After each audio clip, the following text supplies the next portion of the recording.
Hi everybody, it's Elliot here, and in today's video I'm going to be showing you how you can set up your very own one product dropshipping store using WordPress and WooCommerce. Now let me go over a few things that you will be learning in today's tutorial. I will be showing you how to set up a beautifully branded dropshipping store that is going to help your store stand out from the thousands of other dropshipping stores, and to be honest with you, your customers will never be able to tell that you're running a dropshipping store because your store will be so beautiful. I'll also be showing you how you can import products directly from AliExpress into your store and how you can add anchor links onto your store so that you can click a button and it brings you down to another section on your website. I'll be showing you how to embed a video of your product onto your store so that you can showcase it in the best possible way, and hopefully this will entice customers to make a purchase and increase your sales and your profit of your store. I'll also be showing you how to add a contact us section on your store so that your customers can contact you really easily, and I'll be showing you how to set up all of the necessary pages for your store, such as the about us page, shipping and delivery, FAQs, and all of the boring pages such as the terms of service and the privacy policy. I'll also be showing you how to create a logo for your store for absolutely free, and also how you can go and make sure that your store is fully optimized for mobile. So if we have a look at the store on a mobile, we can see that the store looks really good on a mobile and a tablet as well. I'll also be showing you a few other things, like how you can set up a free professional email address for your store and how you can create coupon codes and go and fulfill orders. We will also be looking at how we can edit all of our product pages so they are branded and consistent with our store, and how we can write really good product descriptions that are going to entice our customers to make a purchase. So if you have been looking for a way to build a one product dropshipping store and you've been looking at the different options, then this is going to be a really great tutorial for you, because this is a really cheap and great alternative to using Shopify. So without keeping you waiting any longer, let's just begin the tutorial. Now the first thing that you are going to have to do in order to start setting up your one product dropshipping store is to actually purchase some hosting. Now we will be using SiteGround as our hosting for this tutorial, and the reason that I really love SiteGround is because they offer cheap hosting, fast hosting, and most importantly, really excellent customer service. So if anything ever goes wrong with your site or your site is down, then you can contact them and they usually fix it within a matter of minutes. Now there is a link in the video description to SiteGround, so if you just click on that link and you will be brought over to this page. Now from here, go to hosting and just click on web hosting. And from here, you will have three different options to choose from. So we have Startup, Grow Big, and Go Geek. Now, Startup is basically for anyone who's just starting out and they only want to make one website. Now, it's really cheap, like I said, £3 a month, and you can actually just make only one website with this. So if you're just dipping your toe into dropshipping, then perhaps maybe you just want to go with this. Or if you're on a slightly smaller budget, then maybe you just want to go with Startup hosting. Now, if you're thinking about making multiple dropshipping stores, then you can go for Grow Big, which allows you to make unlimited websites. And then once you start getting some traffic, you can always upgrade to Go Geek. Now, like I said, if you just start out with the startup plan where you can only make one website, then you can always upgrade to Grow Big once you decide if you want to start making more sites. Now, from here, you can just go and click on Get Plan, and it's going to bring you over to the next page where it will ask you to register a domain name. Now, the domain name is basically going to be the name of your website. Now, there are two different options when you are picking your domain name. You can go for a branded domain name, so something that is related to your product. So, for example, if it was a phone case, it could be something like Indestructor Case or something like that. Or you can just go for a generic brand name. So that way, if the website doesn't work out and you want to change the product, then you can always just rebrand the site and change the product without having to change the domain name. So you could just go for something like, for example, Volkswagen or Coca-Cola. All of those things are not actually related to the product. So what I recommend is just going on and having a look at different names that you could potentially use for your domain name. So different surnames maybe, or things like that. And that way you can just pick a generic brand name. So once you have decided on your domain, so you can just type it in here. Now, what you can do is you can use a website called name.com to actually just go and search domain names. So this way you can go and see if your domain name is actually available. So let's just search a generic brand name, something like Ovion. Let's just go for something like that. So then you can just click on search and it will tell you if that domain name is available. So you can see ovion.com is available. Now, like I said, this is just a generic brand name. It's not linked to any product. So that way you could use a brand name like this. It has a kind of ring to it, and you could always go and test out another product. If the product that you have in mind doesn't work out, you can always go and rebrand your store. So once you have seen that your domain name is available, then head back over to SiteGround, and you can just go and pick your domain name. So then we can just go and you can pick the end of your domain name. So if I just scroll down, we should be able to see .com over here, and then you can just go and click on proceed.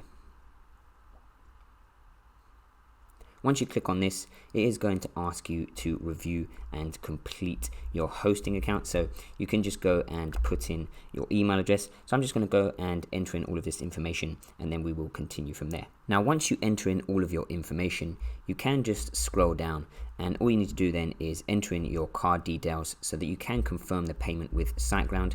Now over here, you can choose the period, so you can just go for a trial for a 1 month and see how it goes. But personally, I would recommend just buying the 12 months up front, and that way you have your store ready and running for 12 months, and that's going to make you more motivated to actually work on it throughout the year. Then you can also go and purchase domain privacy if you want to. So that basically just means that no one can see who has registered your domain. It doesn't really matter. The only downside is some companies like web design and SEO companies may contact you offering their services because they can see that you have purchased a domain. You can also go for SG Site Scanner, which basically just monitors your website on a daily basis. But personally, I don't think this is necessary. Then once you've done this, just go and click on I confirm, and you can go and click on to receive updates from SiteGround if you want to, and then all you're going to do is click on pay now.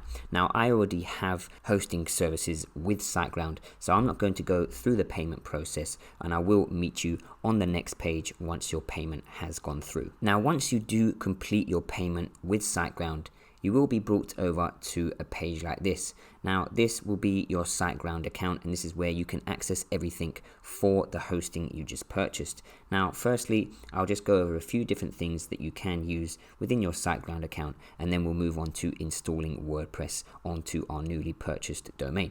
So over here we have the support panel. So this is probably going to be one of the most important things that you will use, because if anything goes wrong, such as you're trying to install WordPress and it's not working correctly, or you're trying to install an SSL certificate onto your domain and it's not working, you can always go over to the support zone and you can just create a ticket, or you can talk to SiteGround through instant chat, and they usually fix everything within a couple of minutes. So if you go over to support, and then down the bottom here it will say contact us 24/7, so you can go on there and just click here, and it will allow you to go and write in instant chat to SiteGround, and they will actually go and fix anything that might be going wrong with your site. Now that's, like I said, one of the most important parts that you will probably be using, because more than likely something may go wrong with your site at some point, but don't panic, because like I said, SiteGround generally will be able to fix it for you. Now under billing is basically where all of your card details and all of those different types of things are. We also have deals over here, and then if you do want to add services, so for example if you're on startup plan and you wanted to upgrade, then you can go to add services, and that is where you can actually upgrade your plan. Now the most important panel also in SiteGround is My Accounts. So if you go onto My Accounts over here, you will be able to see all of the different domains and websites that you have on your hosting plan. So you can see for me here, I have a fair few different websites that I am creating and running with this hosting plan. Now from here, when you click on My Accounts, what we are going to do now is go and click on this, go to cPanel. So click on this, and basically what your cPanel is kind of like a backend for your hosting, where you can do things like install WordPress, install SSL certificates, add extra domains, and all of those different types of things. So click on go to cPanel, and you should come over to a page like this. So within our cPanel, the first thing that we are going to do is install an SSL certificate onto the domain name that we just purchased. Now what an SSL certificate does, it makes your domain secure. So if you see up in the browser over here, you've got HTTPS and you've got this little lock over here that tells the customer or the user that your website is secure. Now, without having an SSL certificate, this won't come up, and it will error message will come up on your site saying this site isn't secure. Now, obviously, if you're running an e-commerce or dropshipping site, you don't want that because that's going to push customers away very quickly. So in order for us to install an SSL certificate onto our domain name from our cPanel over here, we are going to scroll down. So keep scrolling until you see security over here. So once you get to security, click on Let's Encrypt over here, and then it will load, and you can just scroll down, and then you will see your domain name over here. So we'll say domain, and you should be able to just pick your domain, or it should already be picked for you. And then all you need to do is select this one which says Let's Encrypt SSL, and then just click on install. Then it will say Let's Encrypt certificate added successfully to the installation queue. So that means it is installing an SSL onto that domain. Now it will take around 15 to 20 minutes. It could potentially take up to an hour. So just leave it for around 15 to 20 minutes. So just click on OK, and then just leave that for 15 to 20 minutes. And then we will come back to this in a moment, and we will actually install WordPress onto our domain. So I have left this for a little while now. So once you've done that, the SSL should be installed now. So let's just scroll back up, and we're going to go and click on cPanel Home. So just click on cPanel Home over here, and this will bring us back to our cPanel. And then from here, just scroll down, and you will see WordPress Installer. So just click on WordPress Installer over here, and then all we need to do is click on this install button over here. So just click on install, and then if we scroll down, you should be able to go and choose the installation URL. So for you, it should just have your one domain name. So I'm just going to go and choose the domain name that I want to use, and then once you click on this, you will choose your protocol. So make sure that you choose HTTPS. And once again, like I mentioned, that is what is going to give us this little lock in our browser. Now, if you choose HTTPS and you get an error message coming up here saying a valid SSL is not installed, don't worry. All you need to do is go and contact SiteGround through the instant chat service that I showed you earlier, and they will go and install the SSL for you if the Let's Encrypt version that we just done doesn't work, but hopefully it should work just fine. Now, once you choose HTTPS and you choose your domain, don't worry about this in directory. Make sure you just leave this blank and just choose the version that is already here as default. That's perfectly fine. Then we're going to scroll down to where it says site settings and also admin account. So under site settings, for site name, I strongly recommend just adding your domain name in here. So whatever your domain name is, so for me it's Ustad Store, so I'm just going to go and put in Ustad Store in here. And then in the site description, I strongly recommend that you go and put your product in here. So let's say your product was a vacuum. You could put the world's best vacuum. Now, don't worry too much because you can always change what is going to be put in here. So I will show you later on in the tutorial how we can actually change this. So don't worry too much if you're not too sure what to put in here at the moment. If you haven't picked a product, then just leave it blank, or you can just go and put something like my store in here. That's perfectly fine. Like I said, you can go and change this later on. Now, if we scroll down to where it says admin account, over here we are going to choose our admin username. So this is going to be the login for our actual WordPress website. So every time you log into your WordPress website, you will be using this username. So make sure that it is something that you remember, and then also you will have your admin password.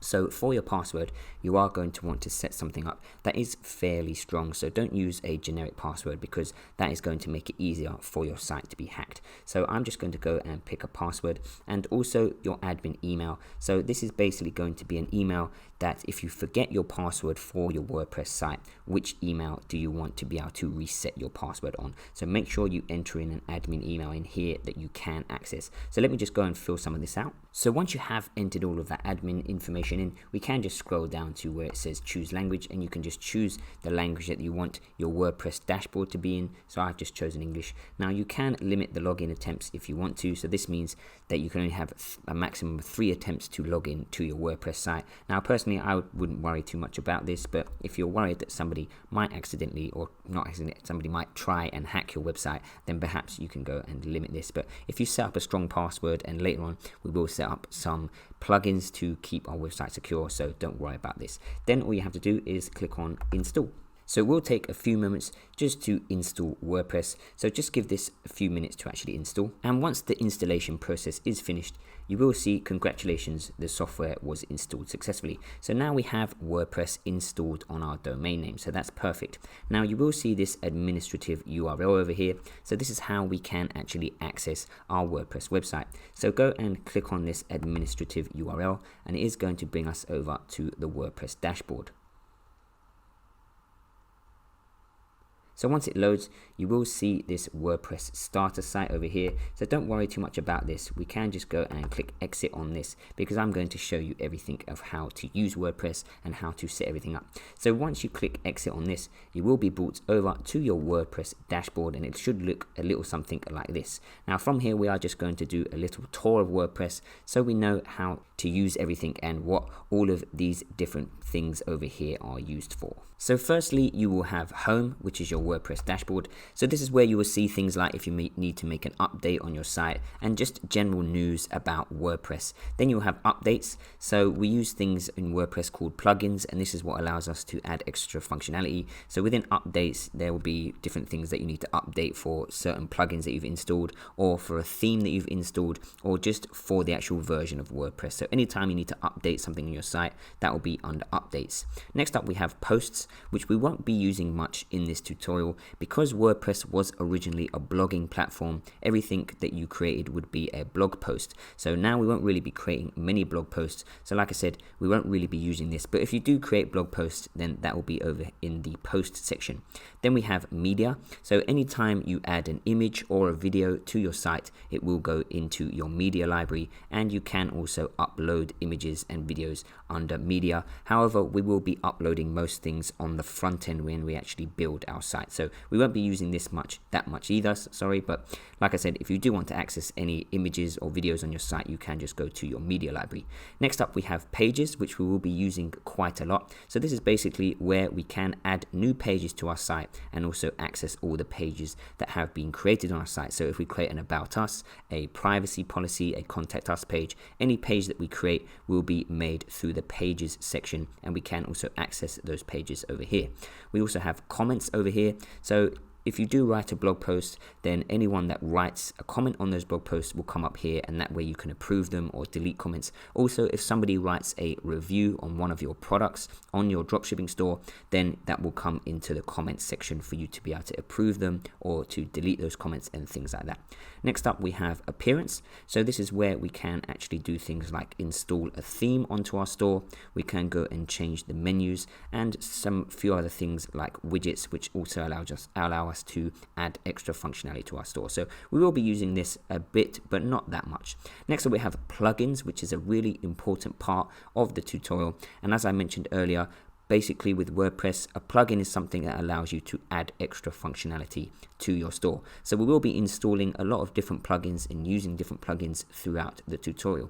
We also have users. So if you want your site to be able to be managed by different people, so if you hire a virtual assistant, you can set them up as a user and they can log in to your store and do things like fulfill orders and things like that.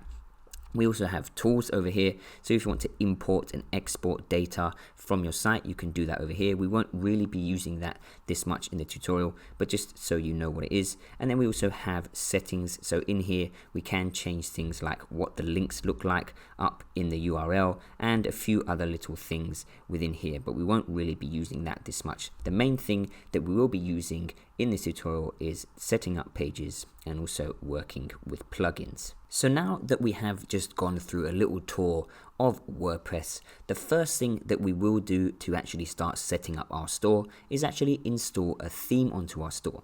So in order to do this, go over to Appearance and click on Themes over here. And the theme that we will be installing is called Ocean WP, and this is a completely free theme, and this is the best free e-commerce theme that you can use with WordPress. So over here, just click on Add New.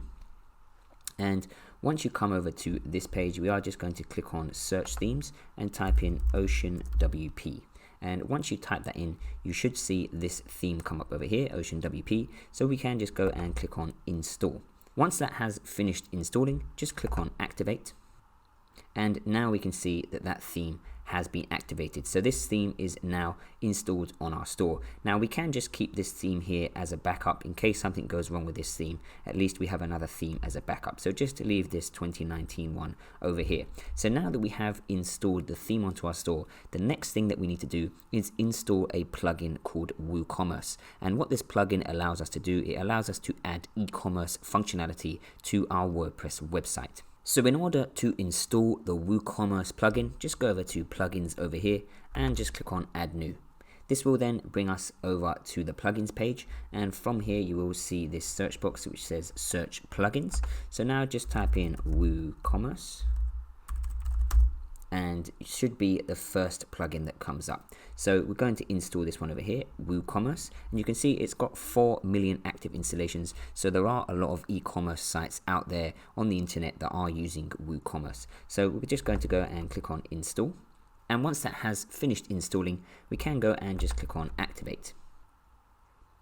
Once you click on activate, it will bring you over to this page, which is the WooCommerce setup page. Now from here, we can just go through a few things that we can tell WordPress about our store. So firstly, we are going to go and enter in the address of our store. So you can just use your home address. Once you have entered in the address for your store, just scroll down and it will say what currency do you want to accept payments in. Now for this part of the setup, just think about the country that you will be targeting the most. So if you will be targeting the United States, then you can just go in here and you can just go and pick US dollar. If you will be targeting Australia, you can go and type that in, and if you're going to be targeting, let's say, United Kingdom, then you can just type in Great British Pounds. So it really just depends. Now don't worry, because you can always add a plugin that will convert the currency for you, but this is basically the main currency that you'll be using on your store, and also the main currency that you'll be accepting payments on your store.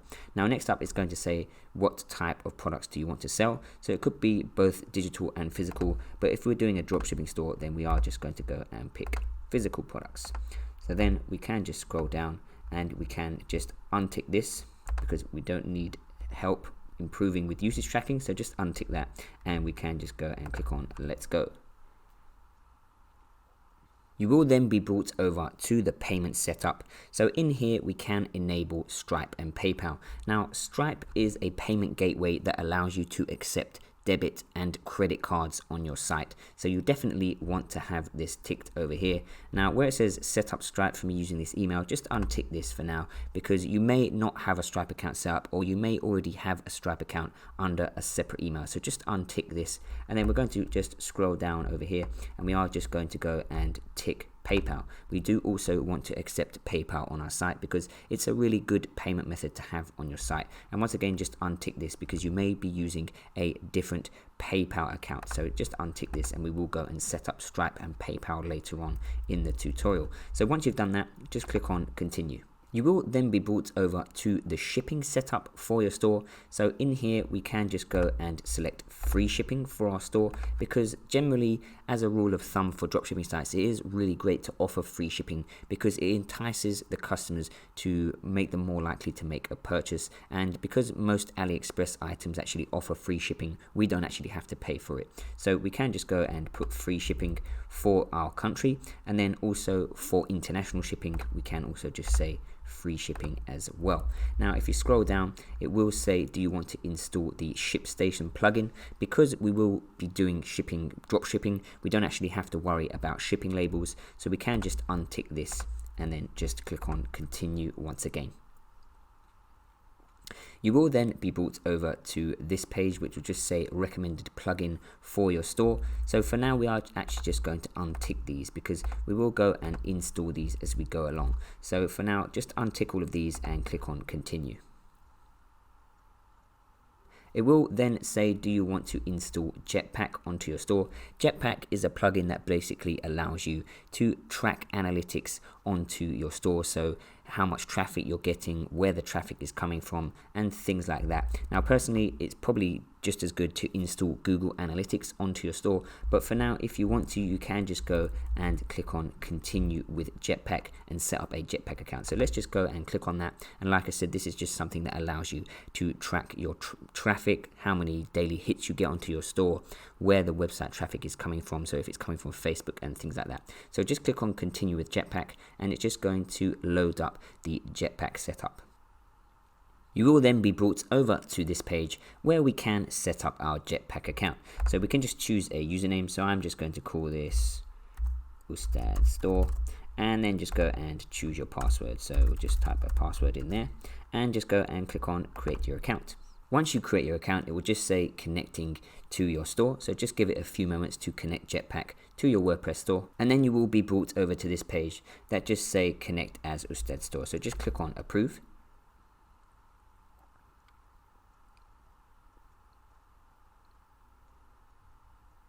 And once Jetpack has finished setting up, you will be brought over to this page over here. So you can see over here it says site stats. Now because we don't have any traffic coming over to our site just yet, we obviously don't have anything over here. So now Jetpack is fully set up, and also we have gone through the WooCommerce setup as well. So that is perfect. So what we are going to do next, we are going to go and install a plugin called Elementor. Now what this plugin allows us to do is actually drag and drop pages so that we can actually design how we want our pages to look from the front end. So just go down to plugins over here, and we are going to go and click on add new. From here, just search for a plugin called Elementor. So just type that into the search box, and then we are going to install this first one over here called Elementor Page Builder. So just click on install now. Once that has been installed, just click on activate. And once you hit activate, it will say welcome to Elementor. So just click X on this because I will be showing you how to use Elementor later on in the tutorial. So next up, we are just going to go and add in a few more other plugins that can be used with Elementor as well. So go to plugins and click on add new once again. And from here, just type in Elementor again. And this time we are going to install this essential add-ons for Elementor, which allows us to add a few more things when we are building pages with Elementor. So just click on install, and then we are going to go, and whilst that's just installing, we are going to go here and just type in premium add-ons as well. So just type that in as well, premium add-ons, and we are going to go and just install this one over here, premium add-ons for Elementor. So just click on install now on that one as well. So once that's installed, if we go to installed plugins over here, and we should be able to see that we have our Elementor plugin, we have our essential add-ons for Elementor, and we also have our premium add-ons for Elementor. Now we won't activate these two just yet until we actually go and start building pages, but it's good just to have them all installed so they are ready for when we actually begin building pages. Now what we are going to do next, we are actually going to go and import our product from AliExpress into our store. So in order to import a product from AliExpress into our store, we will be using a tool called Ezusy. So if we just head over to Google now and we just type in Ezusy.com, and I will leave a link in the description to Ezusy as well. And then from here, we are going to go and click on create an account. So just click on this, and then we will be going and registering with Ezusy. Now we will start off with the free plan, which allows you to import, I believe, up to 150 products. Now obviously, because we are just doing a one product dropshipping store, then we can use the free plan, and that's totally fine. So let's just go and click on register now with the completely free plan, and then from here it will say the price for this membership is $0, and what we can do is go and set up a username, password, and enter in our email address. So I'm just going to scroll down and go and enter in my details over here. So once you have entered in your details, just click on submit and confirm. Once you hit submit and confirm, you should be brought over to your Ezusy dashboard, and from here it will say your Ezusy account is not connected to your store. So what we will be doing next is connecting our website to our Ezusy account, and then we can start importing products from AliExpress into our store. So in order to connect our WordPress store to Ezusy, all we need to do is go to settings over here, click on general, and then we will see your site URL. So what we can do is just grab our site URL. So just copy it from here, and we can just paste it in, just minus this. So it's just that bit there. And then all we can do is click on connect. Once you do this, it will bring you over to this page from WooCommerce, just saying that you approve Ezusy to be connected to your WooCommerce store. So just go and click on approve. And then it will bring you back to your Ezusy dashboard with some consumer keys, which are basically just some keys that have been created from WooCommerce to connect your store to Ezusy. So now just click on save.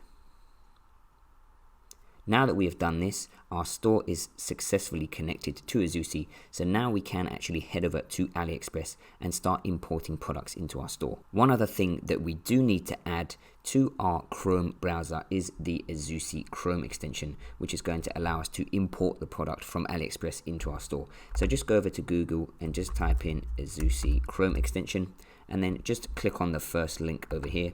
Just click on this, and then over here it will say, so for me it's going to say remove from Chrome, but for you it should say add Chrome extension. So just click on add Chrome extension, and you do need to use the Chrome browser for this, of course. So click on add Chrome extension, and then it should just install the Ezusy Chrome extension, and you should see over here that you now have it in your browser. So now that you have the Chrome extension, what we can do is we can go and head over to AliExpress.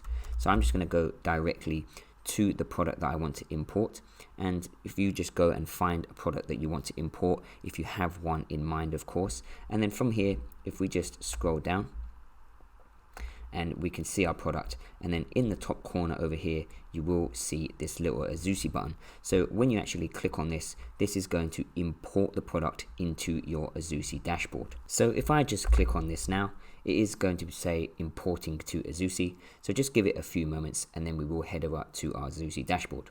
So I've waited a few moments, and now I am just going to go and head over to my Ezusy dashboard, and I will just go into the imported section. So now you can see that it's got a little 1 here to say that I have imported one product into my Ezusy dashboard. So if I just go to imported now, and from here I should be able to see the product that I just imported from AliExpress. So now you can see over here, so it is a mosquito killer lamp, which I think is a pretty cool product. And now from here what we can do is we can actually edit some of the stuff for the product, such as the price, the name of the product, and some things to do with the variants before we actually push it over to our store. So if we go over here, and you will just see edit imported product. So just click on this, and it's going to bring up the product over here. So firstly, what we are going to do is edit the title of the product. Now generally AliExpress titles are completely stuffed with keywords, which is not really a good technique when you are creating your store. So you can go and use the title and actually just delete some of the words that you don't think are necessary. So in here I'm going to start with ultraviolet light USB mosquito killer lamp, and I think I can just get rid of everything else. So ultraviolet USB mosquito killer lamp. Now that sounds like a pretty normal title, so you want to go for something like this. Now in the description we are going to go and write a better product description later on in the tutorial. So for now just delete anything here that isn't really relevant. So for example, supports dropship, we definitely don't want that in there. We don't want brand name in there. And to be honest with you, you probably could just get rid of most of this, because this stuff isn't relevant, and we can just go and add in our own description. Now, some of the AliExpress descriptions have some relevant stuff that you might want to keep, but for this one, for example, most of the information is not really relevant, and we can write a much better product description than this. So I'm just going to delete all of this stuff over here, and then if we scroll down, we have the variants over here. Now, personally, I would recommend just deleting all of these variants and just having one set up. But what we will do later on, when we actually push this product to our store, we will actually delete the variants just so that we have one product to pick. Now, if you have a product where there's multiple different variants in terms of, let's say, color, so you could pick black, white, red, a blue version of the product, then later on I will show you within WooCommerce how you can actually change the variants. So for now, I'm just going to delete some of these variants, and I'll just keep 2. So let's just keep United States and China. Now in here you can change the price of the product as well. You can also add in a sell price for the product, but like I said, within WooCommerce we can change all of this stuff, which I will show you how to do later on, so don't worry too much about that stuff. And you can also go and select a category, but I will show you how to go and set up your categories within WooCommerce. So for now, what we can do is actually just go and save this, and then we can just close this. And once you have done that, you can also actually go and change the images if you want to. So if you go to edit image over here, let's say you had a product with a white background like this, and it had a logo in the corner. You can actually just go over to draw. You can go and just pick a white brush, and you could just rub the logo out as well, which is really cool. So you can go and do stuff like that. Now I'm just going to cancel that because that looks a bit rubbish. And then once you are happy with everything, like I said, most of this stuff we will change within WooCommerce itself. So once you have done that, just go over to this button here and just click push product to store. And we're just going to click on that, and then it will say product being pushed over here. So now let's just give it a few moments, then we can head over to our WordPress store and see if that product has been pushed to the store. So I've just left this for a few moments, and what I am going to do now is go back over to my WordPress store. And now if I go to WooCommerce, and under WooCommerce you'll just see products. If I click on products over here, and hopefully I should see that product. So now you can see here we've just pushed that product to our store, so that's perfect. Now you can see here it's out of stock, it's uncategorized, so there are a few things that we need to change about this product, but we will change all of this within WooCommerce. So let's go and click into our product, and from here we can actually start changing some things. Now firstly, I just want to show you a preview of the product, just so you can see what it actually looks like. So let's go and just open the preview in a new tab. Now don't worry, we will change all of this so that it looks a lot better, because the store is not looking great at the moment, but I just want to show you a few different things. Now firstly, we've got this ships from option because I imported it with the 2 different variations. Now obviously when a customer comes on, we don't want them to be confused with whether they have to pick if it ships from China or if it ships from the United States. We want them to just be able to just add to cart and go. Now like I was mentioning earlier, if you have something that has different variations in terms of color, so pick red, green, blue, then you would want them to be able to have that option. So in order to change this, we go back over to here and just scroll down from here, and you will see attributes and variations. Now these are what determine what shows in these boxes over here. So like I was saying earlier, if you have imported a product with different color variations, so red, green, blue and so on, or it could be different batteries, let's say, so one might be AAA, one might be AA and things like that, depending on what product it is, that's going to show up in the attributes. Now in terms of the ships from attribute, you might have a product that ships like this product here that ships from United States, it ships from, let's have a look, it ships from Russia, it ships from Spain. So that's why it has imported with the ships from attribute. Now if I go over here, what I can do is I can just go and see where it says used for variations and also visible on product page. I can just untick these, and now I can just save that attribute, and that actually won't show on the product page. Now if you've imported a product and the colors haven't imported correctly, don't worry, because you can go and add that attribute in. So if we go over to attributes over here, and we can actually go and add some attributes to our product. So what we can do is we can just go and name this color, and then we can name the slug color as well. So the slug is just kind of the mini version of the actual name. And then what we can do is we can just go to add attribute, and then once that attribute has been added, it will say configure terms over here. So just click on configure terms, and this is where we can determine which different colors we want to add. So let's just say we wanted to add red, and we'll just put red in there, and then you can add a description, but that's not really that important. So just click add, and then we can go and add green, and we'll just type in green, and then we can just click add again. So now we have red and green as the color attributes. So now if we head back to our product, so let's just go to all products again, and we just click on our product again, and now if we just scroll down to the attributes, we should be able to see that we have that attribute available. So if I just click on attributes now, and under here it will say custom attribute, and now we have the ships from attribute and the color attribute to choose from. So if I choose the color attribute that we just set up and I click add, and now we can go and add in the values. So the values are what we just set up. So we have red, and if I click that again, we have green, and then we can just click on save attributes. And now if we go to the variation, so let me open up this again. So if I tick used for variations, I can click save attributes. Now if we go to variations, because I've unticked ships from, it won't show up in the variations. So now I can go and add in 2 variations. So let's just say green and one's red, and I can just click on save changes.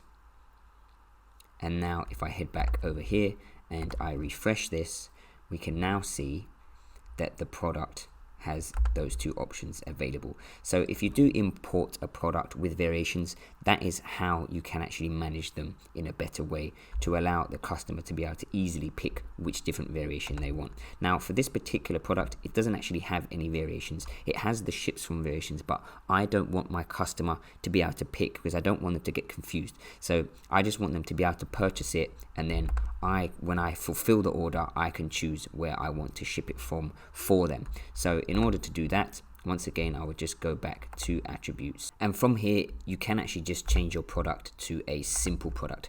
So instead of being a variable product, it is now just a simple product.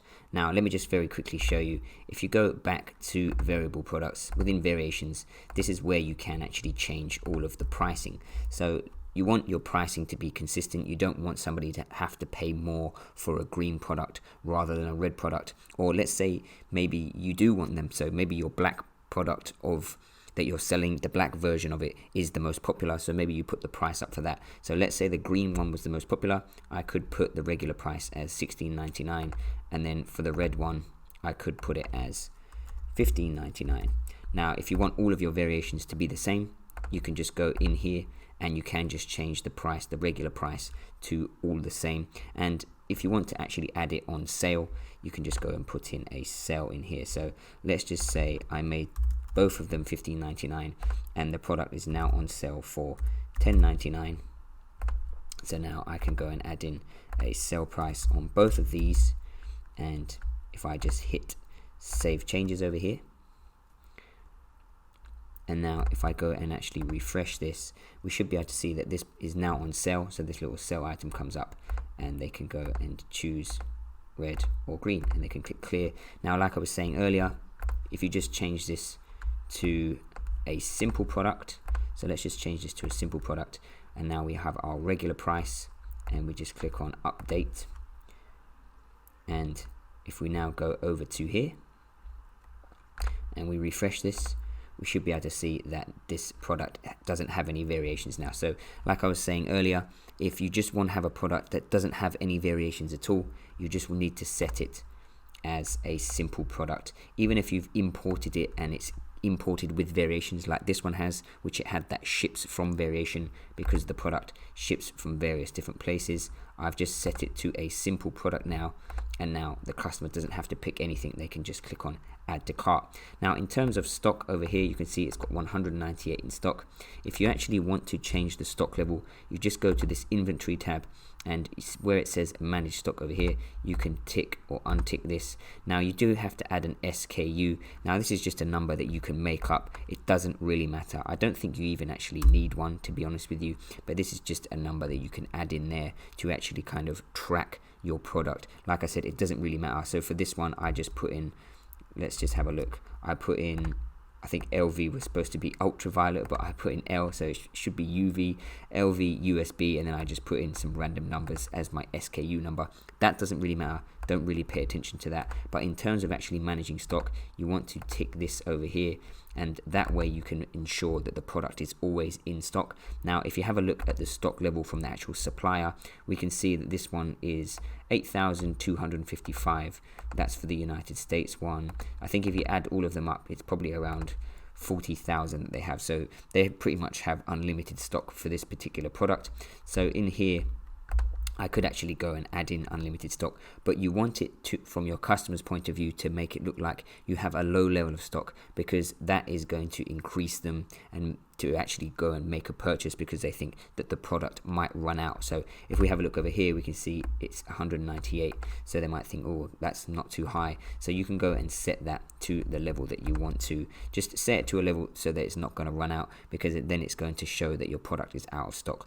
So let's say if you're going to make 100 sales, then you would probably want to go back in here and just update your stock quantity, because let's say if I was to make 200 sales now, then other people coming over to my site, it would say this is out of stock. So you just want to make sure that your stock is always up enough for the product to actually be in stock. So now I've set this to a simple product, and if I go back to general over here, I'm actually just going to set the pricing of this product. Now, in terms of setting pricing, you want to make a good $15 to $20 profit on your product. So we can see over here, the most expensive version of this product is $10.90, and that is because it ships from the United States. So I'm going to go and sell this product probably for around $25.99. So I make a good $15 profit. So over here, I can say that's a little bit high. Let's say it was $45.99. Even as a matter of fact, yeah, we'll leave it like that. And then now I'm selling it for $25.99. So now if I go and update this, and now if we just go and refresh this over here, we should be able to see now that this product is on sale for $25.99, and we've got this slash over here. So that looks really good. Now, like I said, don't worry about the look of this, it's not looking great, but we will go and update the look of the front end of the store later on. Now, a few other things that we can do through the product area within WooCommerce, we can actually change the product image over here, and we can actually change the product gallery. Now, one thing that I recommend is to go onto your product over here and just get all of these images and then send them off on Fiverr and have the backgrounds cropped out. If we go over to Fiverr, we can go and find somebody that will just crop out backgrounds, probably for around $5. Now, you can do it on Photoshop yourself, or you can use a website called remove.bg, but personally I think remove.bg, it doesn't take the backgrounds out completely clean, so the images don't look great. And if you do it on Photoshop, it's going to take you 2 hours, where you can just pay $5 on here and save yourself 2 hours. So if we just say Photoshop background out, and we just search this, and we should be able to find somebody. So you can see over here, I will cut out images professionally. So these are all just $5, and usually it's around 20 images for $5. So if you can send over 20 images and you're only paying $5, you're going to save yourself a massive amount of time, and the images are going to come out really clean. They're going to look really good. So I would definitely recommend doing that. And in terms of actually getting the images, if you download this Chrome extension called AliSave, so just over here, let me just go and type it into Google. And this was actually recommended to me by one of my subscribers, so thank you very much for that. So if you go and actually get this Chrome extension over here, and what this allows you to do is download all of the product images from a particular product on AliExpress. So if you go over to the product and you just click on this, and then it is going to go and say download main images, download variant images, download description images. So you can go and actually download all of the images, then send them off to Fiverr, get all of the backgrounds cropped out so that they look clean and professional. And then if you come over to your store, you can go add product gallery images, and then you can just select the file and upload it to your gallery. So that way you will have some really cool product images instead of these rubbish AliExpress ones that don't look very good. Now, another thing that we want to do is add a category, because when something says uncategorized, it doesn't look very professional. So if you click on add new category here, and because it's a one product store, we're only going to have one category. So for me, I'm just going to call this mosquito lamp. So you can just add whatever category is relevant to your particular product, and then we can just go and click on add new category, and we can just untick uncategorized and just click on update. Now, the last thing that we will do when it comes to actually updating our product is actually write our product description. Now, in terms of actually writing the product description, you don't want to write it in here, because this product description here is what is going to go and show up over here where it says description. So we're just going to add some small bullet points in here, but we want the actual product description to show up over here. So in order for us to do that, if we scroll down, we will see product short description. So this is where we want to actually add our description. So in order to write a good description, we can actually just go and find a product that is similar. So over here, I have found this Exterminate Powerful Commercial Electric Fly Killer, which is kind of similar to the product that I am selling. So what you can do is just go on Google and look for a product that's similar to your product from AliExpress, and then you can just go and reword their description. So let's just, for example, let's just take this over here, and if I just go back over here, and let me just refresh this, because sometimes it can be a little bit temperamental when you're using WordPress. Like any piece of technology that you use, sometimes it doesn't always work first time. So now I've refreshed that, and I can just copy the product short description over here. So what I've just pasted, let me just paste that in here, and now you can see say goodbye to flies, and we can actually just go and reword this. So I can go and say goodbye to mosquitoes as the weather gets warmer. And once again, I don't know if I've spelt that right, mosquitoes, there we go. So I'm just going to copy this, and I'm just going to paste this in here, and you can go and bold things. So we can unbold this. Mosquitoes can begin to invade our homes. So I'm just going to say homes, because I want this mainly to be focused towards homes. In search of food.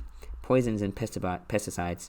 So you don't want to copy it exactly, because Google doesn't like it when you copy things exactly. So try and change some of the words. So for example, poisons and pesticides can be messy and harmful, and they aren't suited to certain environments. So I'm just going to say poisons and pesticides can be, let's say, messy and dangerous, and they aren't always suited to certain environments, especially in, and I'll just say especially in homes with pets and children.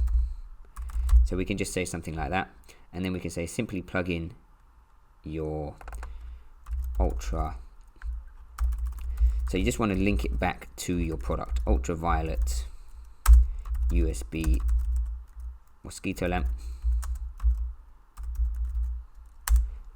and watch it defeat the annoying mosquitoes. And that's pretty much it. So now obviously that's a very short description, and all I would do is go and actually just copy all of this over here and just continuously change it until I have something that sounds pretty good. But the main thing that you want to do is outline the features and the benefits of the product, and mainly the benefits within the product description. So obviously the main benefit of this product is that it's going to kill annoying mosquitoes. So I kind of have outlined that over here.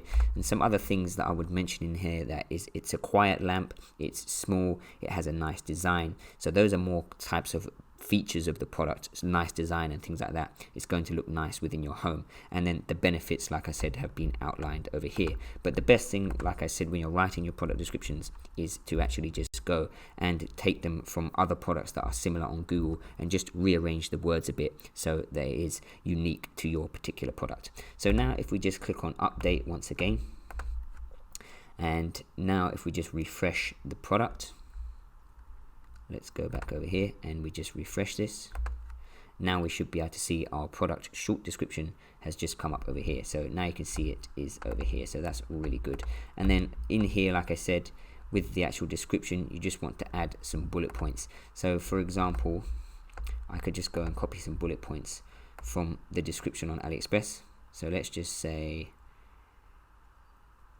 we could just get, let's just say this, just for now. Now, personally, I would say go and copy some more relevant ones. So like the power supply, the size. So all of this different type of stuff I can copy. So let's just go and paste this in here. And let me just delete this and do that. So now I could just say package includes.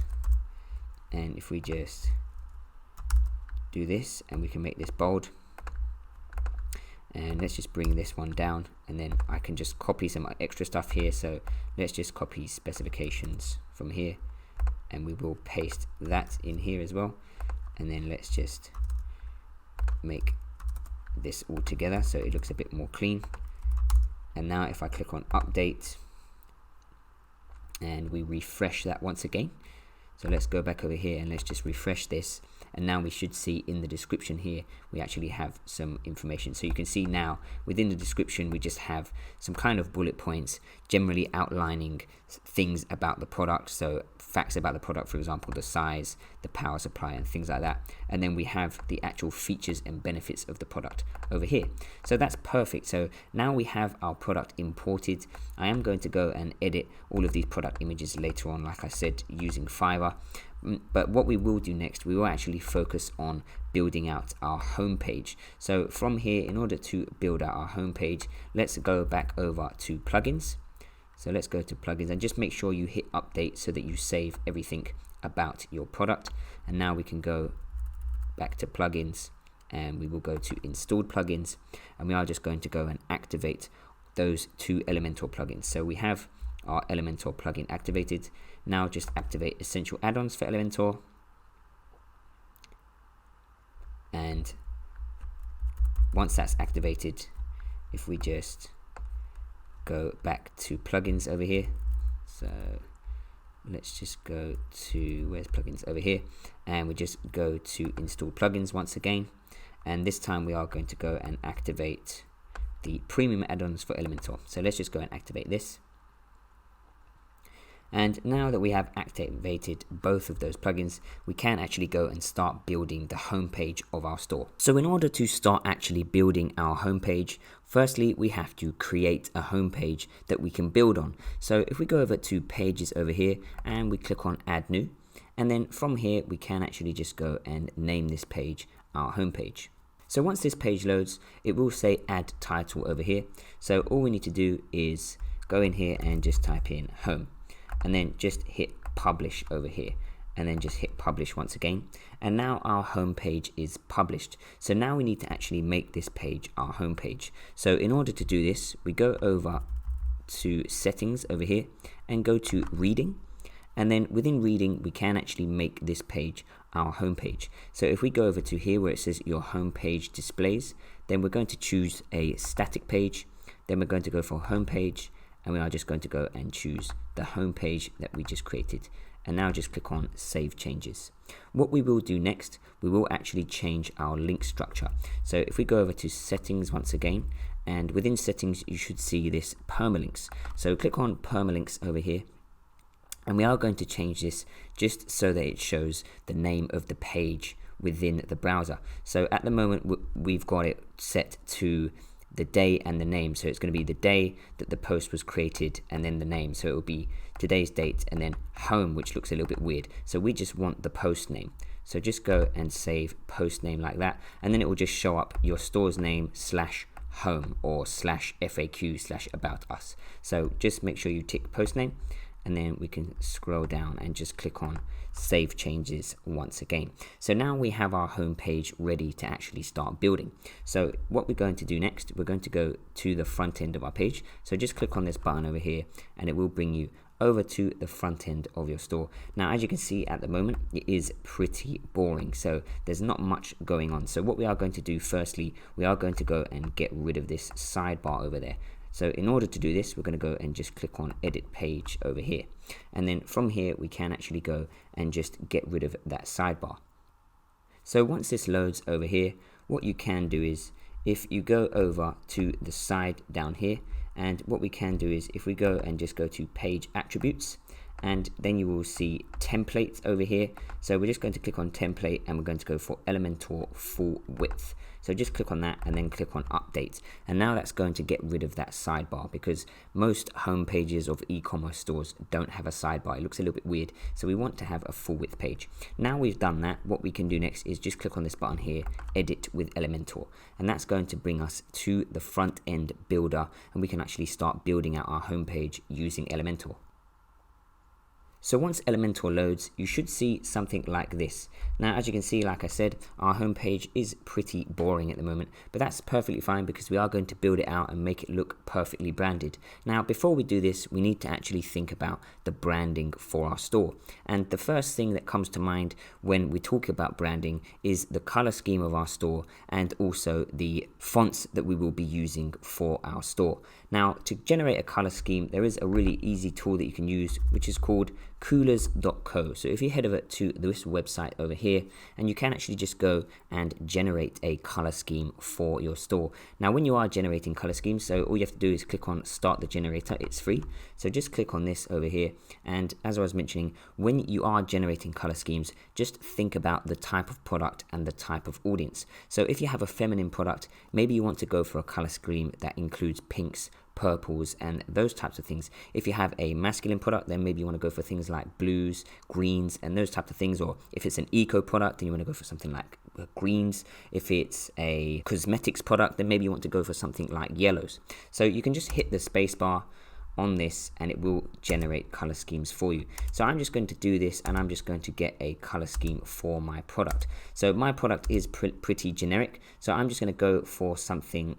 I think I'm going to go for something like this. This actually looks pretty cool. So I'm going to go for this color scheme for now, and we can always change it as we go along. So now I have my color scheme ready. You would also want to think about the fonts that you're going to use. So if you just head over to Google and you just type in Google font pairings, and then you should be able to see loads of different blog posts that come up with different font pairings that you can use. So if I go over to here, 10 beautiful Google font combinations, and this way you can just have a look at different fonts that go really well together. Now, personally, I already have a font in mind that I am going to use, but this is just something that you should keep in mind when you are creating your store, so that you use two fonts that go really well together. Now, once again, think about the type of niche and the type of product that you will be selling, and make sure that the font is relevant to the niche. So, for example, this font is pretty generic. This could be for a feminine or a masculine product, but if we scroll down, I would say something like this looks a little bit more feminine. So if you are selling a female type product, maybe something to do with makeup or cosmetics, then this might be a font that's more relevant. So now I've got my colors and my fonts in mind. If I head back over to here, and the first thing that we are going to do is create a big section with a picture of our product. Now, Elementor is really easy to use. It's simply drag and drop. So you can drag any of the elements from here just into your page. So it's really easy to use. Now, as we go through the tutorial, you will become more accustomed to actually using Elementor to build your pages, but just follow through the tutorial for now and you will see how I use it, and that will help you to get the hang of it. So firstly, we are just going to press this plus button over here, which is going to add a new section. So this is a section over here like this. So basically an area of your website.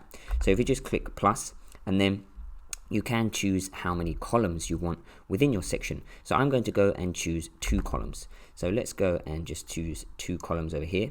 And now you can actually see that we have the content width, which is boxed, or you can go for full width. It does matter. So if you go for full width, I will show you in a minute, it's going to have a little less border around it. If you go for boxed, then it's going to have more of a border around it.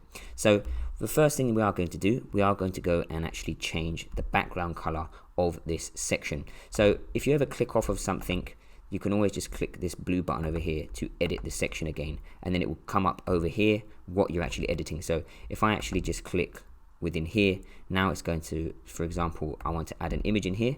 I can just drag that into there, and then once that goes in here, now it's going to say edit image. Now if I click this blue button over here, and once again it's going to say edit section. So let's edit the section first. So I'm going to go and grab my color over here. So when you do generate your color scheme, you will be generating these hex codes, and these are basically codes that represent a color.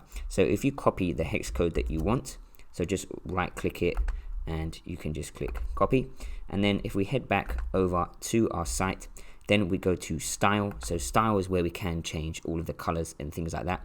And under background, I can go and choose classic, and then I can go and choose a color. So let's go and choose this color, and then I can just paste that hex code in here where it says hex. So if I just paste that in there, and now we can see we have this background color come up. So now I've got that looks really great. So what I am going to do next, I am going to go and add an image in here. So let me delete this, So if you ever want to delete anything, where this little icon is over here, you can just right click this and you can just click on delete, and then that's going to delete it for you. Now I actually do want to keep that in still, so I'm just going to leave that there. So now we've got our image in here, so if we just click on this, and now from here we can actually go and upload an image in here of our product. So in order to upload an image, just go over to here where it says choose image, and then from here we can go to upload files, select files, and then you can go and upload an image of your product. Now you can see I've got these images with the backgrounds taken out using Fiverr, as I mentioned earlier, so that is definitely something that I recommend doing, because that is going to make your images of your product look really good. So I've already uploaded an image that I'm going to choose, and I'm going to go for this one over here. Now when you do upload images, you do want to put a title and an alt text in, and this is just going to help out in terms of SEO. So I've just put something in here about my product, so ultraviolet mosquito lamp. I think I've spelled ultraviolet wrong there, so let's just change that. But like I was saying, you do want to put something in here that is relevant to your product. So now I've chosen my image, you can just go and click on insert media, and it's going to put your image of your product on your homepage. So that looks really good. Now the only thing here is this doesn't really match with my color scheme, so I have actually generated a new color scheme over here. So I'm just going to go and copy this and just change the color scheme. So if you have chosen a color scheme and then when you add it to your site it doesn't look so good, then perhaps just think about changing it. So if I just go over to here on the section once again, and I can choose color, and then I can just go, let's delete this and just paste this in here. So can be a little bit frustrating at sometimes, so just click clear and then we can paste that in there. So there we go. So that looks much better, that looks more clean, and it kind of blends in well with the actual product. So now we've got an image of our product. Now you can go and change the image size, so you can go for medium, you can go for, you know, you can change it to whatever size you want, thumbnail if you want to, but obviously you want to try and have a fairly nice image of your product in there, so that the customer can see it and it makes it stand out well. So you can also go and change the alignment. Now I think for this for this picture, because it's quite large, the alignment doesn't actually matter, but if I was to make it smaller, then it would align left, right, or center. So for now I'm just going to leave it default as left. So next up, what we are going to add over here, we are going to go and add in a heading. So this is going to be a kind of piece of text that sums up our product. So go and drag a heading in there, and I'm just going to go and put in something like sick of mosquitoes, question mark, no more worries with our ultraviolet mosquito lamp. So we can just put something in there like that, and then what you can do is you can actually go and just change this. So you can go for alignment center like this, and we can go for size. So you can go for something quite large. I'm even going to go for extra large, perhaps. Maybe that's too big. So you can go and just muck around with it and see what you think looks best for your site and for your product. And then you can also go and change the style. So I'm going to change the text color to white, and then I'm going to go and actually change the font. So if you go to title, typography, and then in here we can go to family, and we can just type in the font that we want to use. So this goes back earlier what I was saying about fonts. You can go in here and just find the font that you think looks good for your site. Now we can also go and add in extra things. So if we click on this little grid over here, we can go and actually just drag in a spacer over here. So let's drag in a spacer in here, and let's go and make this 70, maybe 80, let's try 90. So like I said, it's a lot of trial and error when you are using WordPress. So let's maybe say 100 pixels. So it's just around the center of our product over here. So now we've got that in there, and that's perfect. And also you can go and do some trial and error with the text. So maybe it looks better like this. Let's go and have a look. I actually quite like it like this. So that looks pretty good. Now you can go and you can tab things down within here. So if I was to just go like this, and hopefully that should just stay there. So let's try and tab it back up just underneath so it stays like that. So that looks pretty good. So sick mosquitoes, sick So sometimes you need to also just proofread your website as well. So sick of mosquitoes, no more worries with our ultraviolet mosquito lamp. So that's perfect. Now, generally, as a rule, for headlines like this, you don't really want to include full stops just because they look a little bit messy. So you can actually just go and just delete that and just leave your headline like that.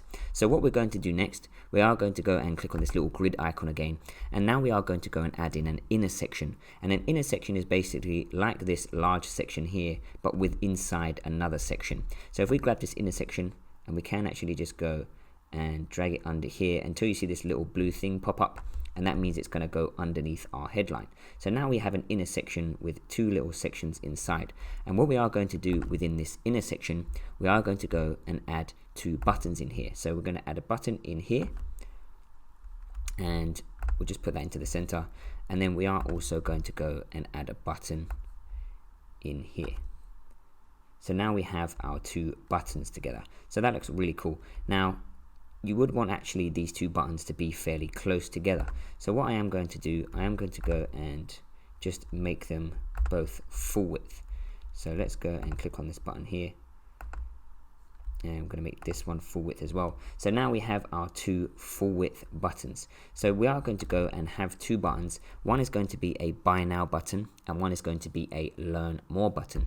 So if we go and we just make this one buy now, and then we can actually just go and change all of the styling of this button as well. So let's go to style, and we can change the typography. So let's go to font family, and we can just type in Montserrat, and then we can actually just change the weight of this. So let's make it not too bold, but maybe 400. Let's try 500. So we're going to go for 500. And then we are going to go and actually just change the actual button color itself. So the background color we're going to make white, and then we can go over to here and let's just choose this as our font color, and let's see how that looks. So now we have the text color, and we can just paste that in there. So that's looking pretty cool. Now what we can do also, if you don't want to worry about restyling the whole thing again, you can actually just click on this little pencil over here, and if we just right click this and just click on duplicate, and then we can actually just drag this over here, and then we can just delete this one. So let's just delete this, and then for the learn more button, we can actually just go and change the styling around. So we can go and just make this color, and then we can change the background to that color. So let's try that again. Let's paste that in there, and then let's just click away from this, and then we can change the text color to white. So now we have two buy now buttons. Now let's just go to content over here, and we can change the content to learn more. So now we are giving the customer the option. They can go straight to the buy now page, so they can go straight over to the product and buy it, or they can go to learn more, and that's going to bring them down the page where they can see more things about the product. Now, a few other things that you can do with these types of sections, if I just click on inner section over here, and I can actually just change this to full width, and I can go and change things around, like get rid of the gaps between the buttons so that now they're just right next to each other, or I can just go for a narrow gap like this. So you can do a few different things. You can do a minimum height, so you can make it smaller or larger. Now I'm just going to go back to boxed, and I'm just going to go and change the content width. So let's try 550, maybe let's try 570, 590. So let's just go for something like that. So now it's kind of lined up with this, and that's how I like it. Now another thing that I am just going to change is actually the font here. I just want to change how thick it is. So I'm just going to go over to style, and I am going to go to typography, and I am going to go and change the weight. So I'm going to change it to something a bit thinner, and then I'm just going to go and put no more. I'm going to bold up worries. No more worries with our ultraviolet mosquito lamp, and I'm just going to bold this. And let's just see if we can, maybe we won't bold this, or let's just make it a bit smaller in that case. So we can actually just go and change the size of it. So if we just go over to content over here, and we can just go and change it to large. Now personally that does look quite small, so maybe I'll just unbold this because I like it to be on one line, and we can just unbold this and I'll just leave it like that. So I think that looks pretty cool. So now we've got sick of mosquitoes, no more worries with our ultraviolet mosquito lamp. So that looks pretty good. And we also have the image over here. Now you can go and muck around with the images. So if I go and choose another image, so let's go and select another image. Let's just try and see which one might look cool. So maybe this one over here might outline the product a bit better. So let's try this one, and we'll just give that a go. Now, like I said, you do want to go and change the title and the alt text. I'm not going to do that for every image on this tutorial because it's going to take a long time. So I'm just going to click insert media, and now we have that. Now personally, I think, let's see how that looks. I think that looks a little bit tacky, so I'm going to get rid of that, and I'm just going to give one more a try. So let's see which one we can give a go this time. So maybe let's try, let's see which one looks cool. Maybe this. Let's see what this looks like. If not, we will just revert back to this one over here. So let's just go and insert that. So let's see how that looks. That looks pretty cool, but I don't like the fact that it's being cut off, and it's being cut off here. But it does look pretty cool because it has the mosquitoes actually going into the lamp. So maybe I'll just go with that for now, and as the tutorial goes along, maybe we will change that later on. So now we have the main headline and the buttons when we actually first come onto our store. So what we are going to do, we are just going to go and click on update. And when you click update, that basically saves the changes to your site. Now what we are going to do next, we are just going to get rid of this home section here, because that looks really terrible. Whenever you come onto a website, you never ever see this up the top here. It's either in the menu, but it's never just at the top of the page, which just looks really silly. So what we are going to do, we're going to click on these three little lines over here. So just click on that, and then we are going to click on view page, and that's going to bring us to the page. So now over here, in order to get rid of this, we are going to go and click on customize. Now Elementor is what allows us to actually build the page, and customize is another area of WordPress where you can actually change things on your site. So if we go and click on customize this time, and we will actually just go and get rid of the home area that's coming up over here. So once the customize area loads, we can actually just go to general options, we can go to page title, and then we can go to style, and we can just go to hidden. So when we change that to hidden, that's going to get rid of this page title over here. And now we can see we just have our home page, which just looks pretty normal. So now just hit publish to make sure that that is saved. And then we can just click X on this customize area. And now we can actually just continue editing the rest of our home page with Elementor. So let's just go to edit with Elementor once again. And this time we can actually just carry on with the tutorial. And once Elementor loads, we can actually start building the next part of our homepage. Now let's just go and actually add in just a little bit of extra text over here. So let's once again grab a heading and just drag it underneath this text here. And we are just going to go and add a little tagline in here, something like the ultraviolet USB mosquito lamp will zap away every mosquito in sight. Just to give them a little bit more information about the product and what it actually does. So now we can just change the size, maybe to small, and once again we'll just go to style, change the color to white, and then change the typography. So let's just type in Montserrat, and then we can actually just change the weight, so maybe 200. Let's see how that looks. Let's just go for 300. So now we just have that little bit of extra information that we are giving to our customer when they come straight over to our homepage.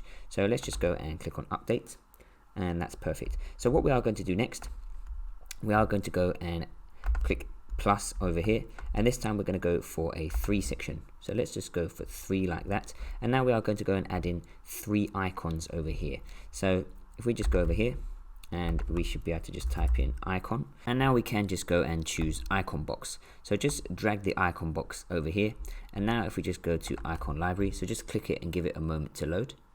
And from here I can actually just go and choose an icon. So the first icon that I actually want to use is going to be something related to the product. So I'm going to go back over to the product and just have a look at all of the different features and benefits of the product. So maybe I'm going to go for this one, ideal for pets and kids.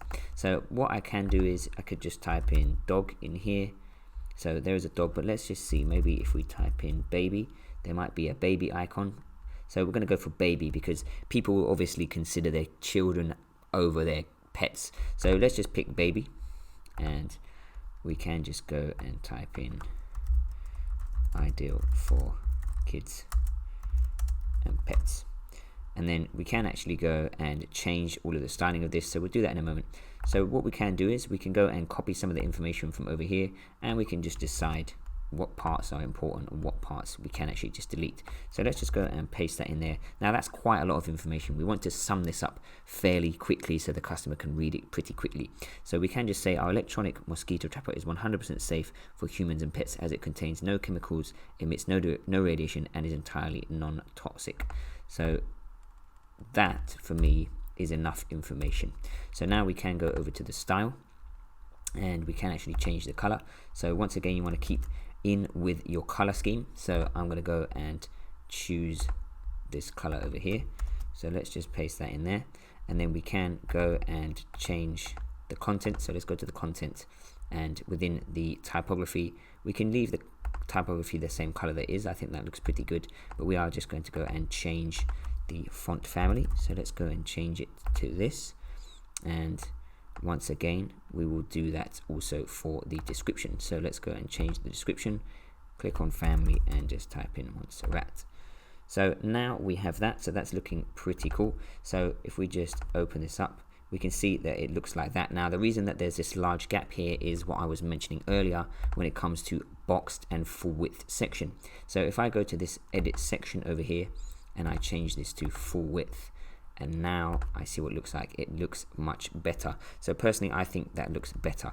So let's just go, and what we can actually do, I'm just going to go to column narrow gap. So that way I can just add a small gap over to the edge here. So that looks pretty cool. And we are going to go and add in a spacer as well. So once again, just go and click on the grid icon. That's going to bring us back to all of the elements, and we can just go and type in spacer, and we can just drag that. We should be able to just drag it on top here. So let's just try and just drop that in there. So it's not, if we just click plus, and then we can actually just drag it in here. So that should allow us, okay, that looks fine. And now we can just put maybe 20 in here. Now you can also go and add in a heading, and you could add in something like features. So if we just go and we add in a heading just over here, and we can go and just say something like features, and once again we can change the typography. So let's just change this, and now if you want to, you can just get rid of the spacer over here. Now I do recommend, actually, let's undo that. We can just make the spacer a little bit smaller, so maybe we could just make it 5 pixels just to give it that little bit of space. So now if we open that, we have features, and then we're going to have 3 icons over here. So now we have this icon box created. We can actually just right click this, and we can just duplicate it, and then we can just drag it over here. So now we have that one, and we can duplicate it again, and then we can just drag it over here like this. So now we have our 3 icon boxes. So next we can go and change this one. So once again, let's go and click on the icon library, and then we're going to go and have a look at another feature or benefit of the product. So let's go and have a look at what else they have. We also have easy to clean, so I could go for something like that. So let's go and see if we can find maybe a brush. So let's go for this. I think a brush kind of symbolizes cleanliness and cleaning things and those types of things. So we can just say easy to clean, and then once again, if we head back over to our product, say goodbye to unhygienic devices that can never be properly cleaned. The state-of-the-art insect zapper comes with a buckle design which removes easily for regular cleansing and washing. That sounds pretty cool. So let's just go and paste that in here. So that's fine. Now, once again, maybe I want to cut this down a little bit, because if we open it up like this, no, that looks okay. That's fine. And then finally, we have this last one over here. So I think for the last one, we can just do something like, because we don't want to just show all of the benefits just within these 3 areas here. We want some more benefits and features of the product as we go down. So I think we can either just go and add in something in here like free shipping or money back guarantee or something like that. So I'm just going to probably just go and add in free shipping. So let's just click on the icon library once again. This time we can just go for a van. Let's see, maybe truck. Let's try truck. So we can actually just go for one of these trucks. So let's just go for this one. That one looks pretty cool. And we can just say free shipping. Let's just make that a small s on all orders. So that's cool. So then we can just put in here, we offer free worldwide shipping on all of our orders. So you can be mosquito free. So just try and make it something related to your product still. So whatever it is, you're offering free shipping, but it's still related to your product. So you can be mosquito free no matter where you are in the world. And that's perfectly fine. So now let's just go and have a look at how that looks. So that's looking pretty cool. So we have our features area over here, and I think I am just going to go and add in another one of these spaces. So let's just try and get hold of another spacer. Let's just go over here, and we can just add in a spacer over here. So this time we're going to make this just run 10 pixels. So now we just have a little bit of space between where it says features and where the actual different icons are. Now for the heading, I think I'm going to make this completely caps lock. So I'm just going to go and put in features like this. And now we'll just click update just to make sure that those changes are saved. So that's looking pretty good. We have an image of our product. Now once again, I'm not too happy with this, so I think I will change the image of this product later on. Then we also have the caption with a smaller caption. We have our buy now button and our learn more button. Now at the moment these don't go anywhere. We will go and add some links to these buttons later on. So what we want to do next is add in another section that outlines one of the main features of the product. So if we just scroll down, and from here we can actually just go and add another section in. So let's just click on the plus button once again, and I think I am just going to go for a double section again. So let's go for a double section, and once again we are going to go and do the background color like this. So let's go back over here, and we can change the style, and we will change the background color. So let's just paste that in there. And this time I'm going to go and add an image in this side over here, so on the right side. So we'll click on the little grid icon once again, and we will drag an image in there, and then we will choose an image. And I think I'm actually going to choose this image over here and add it in the side over here. So I think that actually looks a lot better in this side over here. So what I'm going to do is I'm going to change this one over here. I'm going to change it to this image over here. So let's just change that, and we'll just click insert. Now the reason why this is coming out and it looks a lot better, for example, than this one over here, which doesn't look that great. Now let me just explain to you why.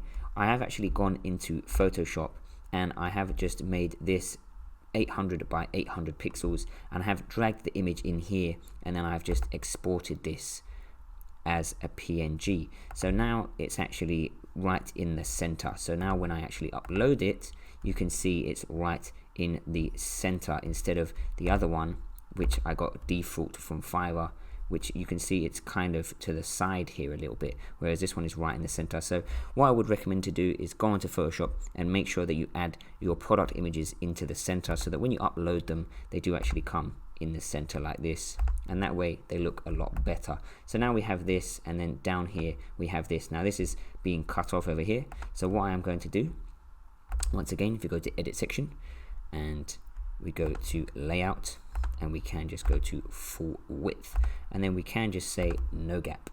So now if we do it like that, there's no gap at all.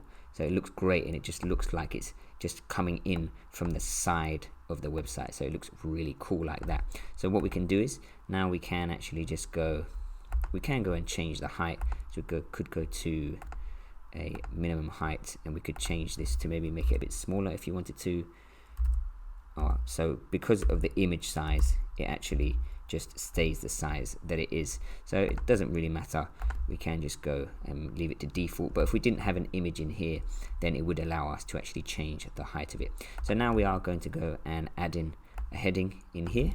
So let's add in another heading, and this heading is going to be something related to the product. So let's go and have a look at what we can use as a heading. So we are over here once again at the product, so maybe we can go for something like comfortable and quiet does not affect sleep.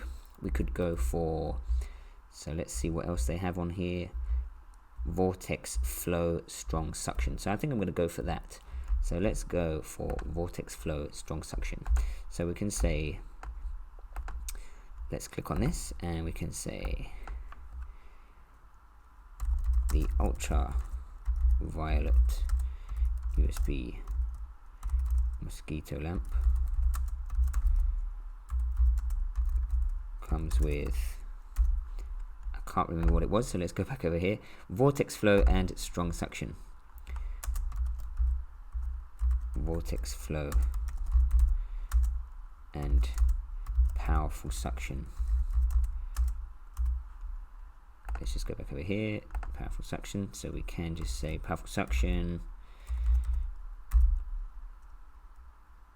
and we can just leave it there, and then once again underneath we will just go and put in another small heading. So let's go and change the styling of this. So let's change this to white, and we'll change the typography. So let's change it to Montserrat, and we are going to go and change the weight to make it just a bit thinner, and then we are going to go, let's click on this, sorry, once again, and we will change the size. We're going to make it extra large. So let's add a spacer in here. So we'll just type in spacer, and we'll just drag that in there, and we're just going to make that maybe, let's go for 120, 140. Let's see how that looks. So that looks pretty cool. So let's go and add in here, we're going to go and just align this in the center this time. So let's see, so that looks pretty cool. And then what we are going to do is we're just going to highlight vortex flow. So we'll just bold that, so you can actually just highlight things and just bold them, and powerful suction, let's make that bold as well. And now we're just going to go and add in another small heading over here, mosquitoes never escape with the powerful technology, with this powerful technology. So now we can just, let's just center that up, and we can make this one maybe medium, and once again we will just change it to white, and we'll change the typography.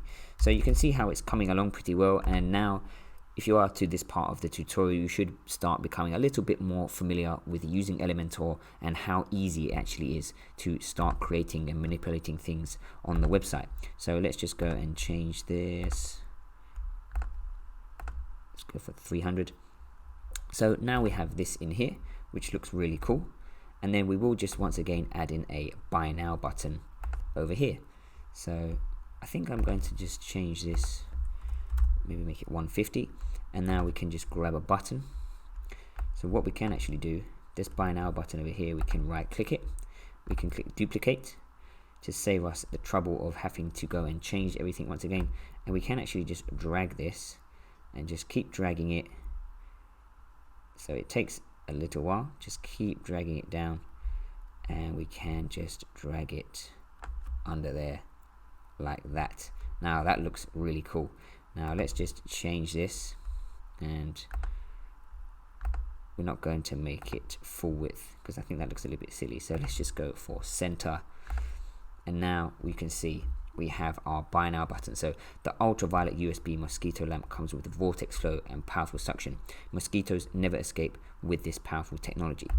Maybe let's just go and we can add an exclamation mark in here at the end of this. So let's just go to content and we can just do that.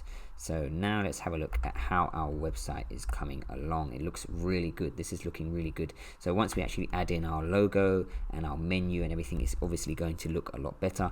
But just from first glance over here, we have sick of mosquitoes, no more worries with our ultraviolet mosquito lamp, a nice image of the product, 2 buttons, so buy now, so they can go straight to buy, or if we click learn more, we are going to go and add this to our video later on, so we can go and just click this and it's going to bring us straight down to a video of our product.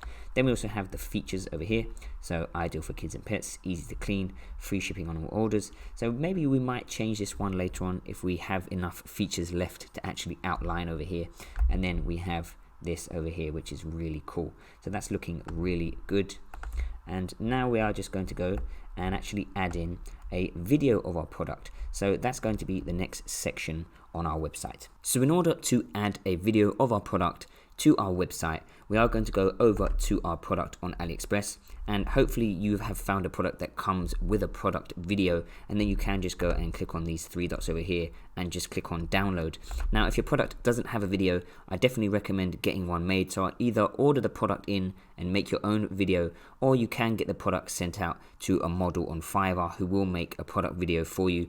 They're generally around $100 to $150, or you can find an influencer on Instagram who will make a product video for you. They generally tend to be a little bit cheaper if you find one that doesn't have many subscribers, so maybe around $50, but I definitely recommend getting a video made for your product. So once you have downloaded the product video from AliExpress, from here we are going to go now and actually open up Premiere Pro, and we will do a little bit of editing to the product video before we actually add it to our site. So let's head over to Premiere Pro and start editing our product video. Now if you don't have Premiere Pro, you can download a free trial. Just go over to Google and type in Adobe Premiere Pro free trial. I think you can get a 7-day free trial, which should be more than enough time to go and edit your product video, and then you don't have to continue with the paid version if you don't want to. Now let me just show you, I have actually been a little bit lazy with editing this product video, and I'll just show you a few things that you should make sure that you do. So when I go through this video, you can see it looks really good, but there are a few things that I haven't edited out, and that is just to speed up this tutorial. But you can see here there's some Chinese writing throughout the video. Now if you have any Chinese writing or Chinese text within your product video, make sure that you edit that out, because that is going to be a red flag to your customer, because then they're going to know this product is coming from China, and that's going to discourage them from making a purchase. So like I said, just make sure that you edit these types of things out. Now you can see I've created this banner over here that says USB lamp. If I actually just delete this, you can see throughout the video there's some Chinese writing coming up. So that's a really easy way to just cover up the Chinese writing by creating a banner in Premiere Pro and just covering up the Chinese writing with it. So as you can see, it only took me probably around 5 to 10 minutes to actually edit this product video. So it's really easy to do this within Premiere Pro. Now I am just going to go and move this to the side, and I'll just show you a few tricks that you can use. So firstly, let's just go and actually just drag. This is the downloaded version from AliExpress, so the original video. So if I just drag that in here, now firstly when you drag it in, sometimes it doesn't come in with the actual sound, so you're going to have to just delete this, and I'll just try dragging that in again, and now we can see that the sound comes in. So as you can see, originally it's a really small video. So some videos that you download from AliExpress will be really small, but you want your video to actually be 1080p, because when you upload it to YouTube and then use that link to put it on our site, we want it to be nice and big. So what you can actually do, if you go over to here, go to sequence, go to sequence settings, and then you can change the frame size to 1920 by 1080, and that's going to make the frame size 1080p. So then what you can do is you can grab your product video and you can just scale it up. So if you go over to here, effect controls, and where it says scale, you can just change the scale. So I think if I change this to, like, let's say 250, or it's going to have to be a bit bigger, so we'll try 300, and now we can see it's big enough to actually be able to upload it to YouTube and then use that link to put it on our website. So firstly, you want to scale it up. Now you can see in here another thing, this might sound quite bad, but sometimes they use a lot of Chinese actors. Now once again, this might discourage your customer to actually make a purchase if they're from the US, if they're from the United Kingdom, and those types of things, because they're going to assume that the product is coming from China once again. So you can actually just go and edit out actors like this. So for example, I can just say, where does the actor finish? Just on this part here.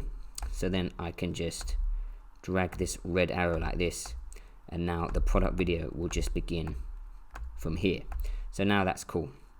Now once again, as I was mentioning earlier, you want to get rid of this Chinese text. So in order to do that, you can actually just go to File, and then New, and then Legacy Title, and then just click OK. You can name it whatever you want, so we can just call this banner, and just click OK.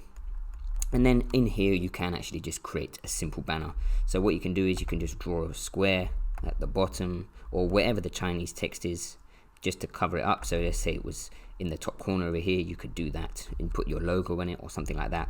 You can change the color of this, so let's just change it to red, let's just say, and then you can just go and add some text over it. So you could just go and put your logo on there, or you can just go and talk about your product like I've done. I've just put USP lamp, and then you can go and change the font. So it's really easy to create these banners, and like I said, you can just use these to cover any unwanted text, any unwanted logos, and those types of things. So let's just change it to, we'll just change it to that, that's fine. And then you can change the color of this as well really easily, and then you can just drag it into the center. You can put this into the center as well, and then you can grab both of them and just move them to wherever the text is, and you can just line them up like that. So now we have this USB lamp banner over here. So now I can just drag this banner over here, and you can see now it just covers up that area. So basically, if I open this up, wherever you put this will show on your actual video. So if I was to drag this to the top like that, and let's just line it up, and now we can see it shows at the top of the video. So that's a really easy way that you can create these types of banners just to cover things up. Now take a little bit of time, make sure they look good, because you can see this one looks a bit naff and the kind of text is a bit too high. So you can see on my other one, I've kind of lined it up perfectly, so it looks very clean and professional. So that's what you can do, and then you can actually just cut other things out. So for example, I actually cut this bit out here because I don't think that looks very good. So where this actually starts, if you use your arrows on your keyboard to just see where it starts, so you can just move this blue line across, and you can see it's just starting around here. So then I can just drag that down, and then let's just move this to the side quickly. So then once I've dragged that down, I can copy it and I can just paste it over here. I can bring it back out, and then what I can do is I can go to the bit where I can use my arrow keys again. So I want it to start again here, the video, and I can just drag it down and just put it next to the other part of the video. So now you can see that part where he's sleeping with the lights on should now just be edited out. So it's just going to transition from here. So let's just speed this up straight into that. So that's how you can edit things out really easily. Now if you want to get rid of the audio on the actual AliExpress product video, which I recommend doing because this one was all in Chinese, so obviously if you're targeting the US, the UK, Australia, they're not going to understand what the video is saying. You can just hold Alt, and you can just grab the audio on its own and just delete it. And then all I've done is I've got a piece of copyright free music, and I've just added that. So you can just drag a piece of copyright free music in, and then you'll have your product video. So you can see that looks really good. Now if I was going to edit this further, like I said, I've just done this for the purpose of the tutorial to speed it up a bit. I would go and put some captions in here just outlining some features and benefits of the product that this product has, so you know, the ones that we've been featuring on the website as well. It's quiet, it's safe for children, all of those types of things, easy to clean. So I would go and just put some captions, but like I said, just for the purpose of the tutorial, I'm just going to leave it how it is. So that is how you can edit your product video really easily. Once you do edit it and you're happy with it, you can just go to File, and then you can just go to Export, click Media, and then you can just export it for a YouTube video. So once this opens up, you can see YouTube over here where it says preset. Just choose YouTube 1080p and click export, and then your video will be ready for YouTube. So now we have our product video ready. What you can do next, you go over to YouTube and then just create a YouTube account. It's really simple, unless maybe you already have one. So just head over to YouTube, and we are going to go and create a YouTube account. And once you have created a YouTube account, you are just going to go over here where it says create video or post. So just click on this, then just going to click on upload video. And then from here, you can actually just go and upload that video that we just uploaded. So all you would do is just click on upload, and then you simply just have to upload your video. Now, a few quick tips when you are uploading your video. Just go to select files and upload, and I will just upload this to show you a few quick tips. So let's just upload the product video, and I will just outline a few things. So what you are going to want to do, don't worry about the description, because we're not trying to rank this for SEO purposes. We're just going to put it on our website.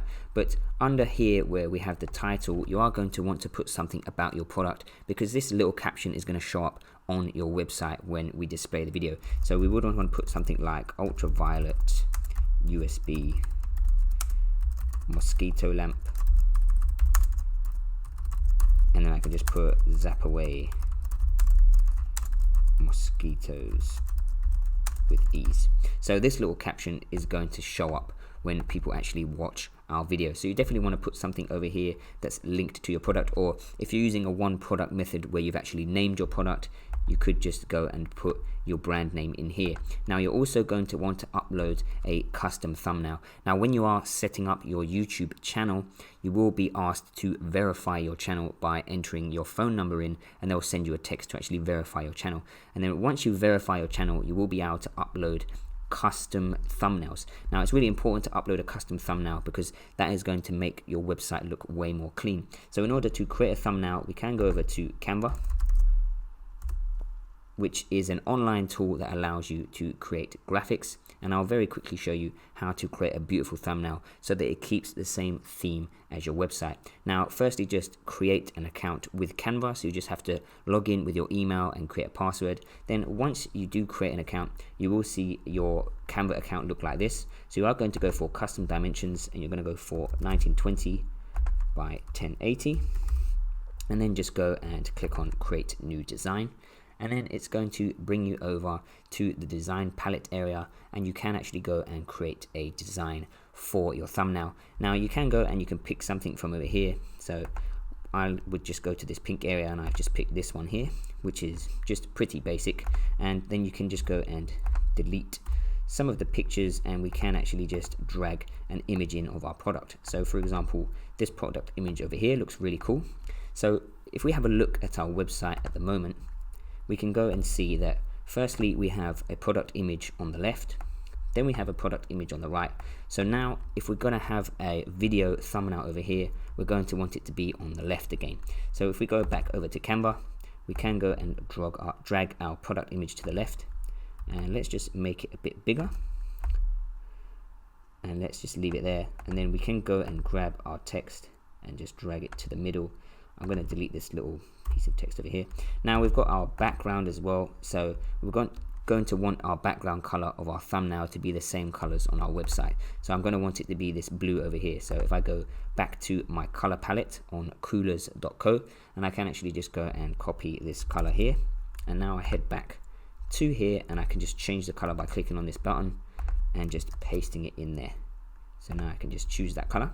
Now I'm going to go and change the text color. So you can do that by clicking on this text color over here, and I'm just going to click white, and I'll just delete this over here, and we can actually go and make it into the center, and we can make this one in the center, make it white as well.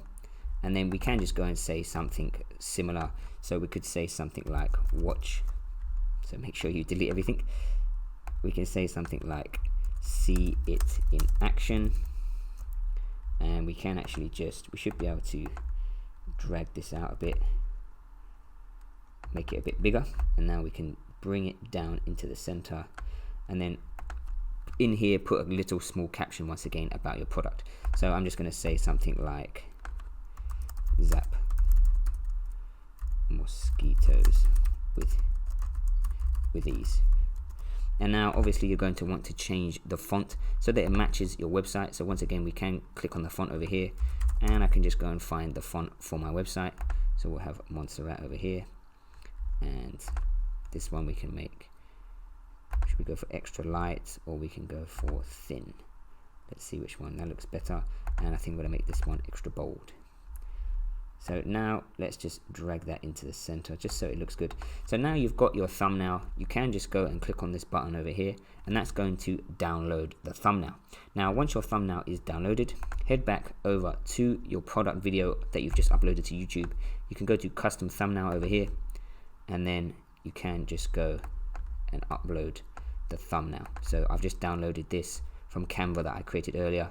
You can just go and click on that, and then you are going to have your product thumbnail. So it's not showing up here, but it will show up like this. Then all we have to do is hit publish. So once you hit publish, you will go and actually get the URL for your YouTube video. So make sure you copy that URL. So once you hit publish over here, because I've already published this video, it's not going to let me publish it again, but over here it will just say this is the URL for your YouTube video. So now what we are going to do, we're going to head back over to our website, and we are going to add that video to our website. So in order to add the product video to our site, we are going to press this plus button here. We are just going to make it a single section. So just click on that, and then we are going to go and change this to full width, and then we are going to click on this little grid over here, and we are going to drag a video in here. So now we've got our video dragged into here. So what we are going to do, we are going to go and paste the link to our video in here, and now we should see our video come up. So you can see this is why we create the thumbnail, because it's now going to make the site look really clean in terms of everything is branded the same. But if you don't upload a thumbnail, it's just going to have a big picture from part of your video, so it's not going to look as good. Now we can see here it's not actually showing full width, so let's try this again. So it's still showing boxed, so let's go back to full width, and now we can see that it's looking really good. So that's looking pretty cool.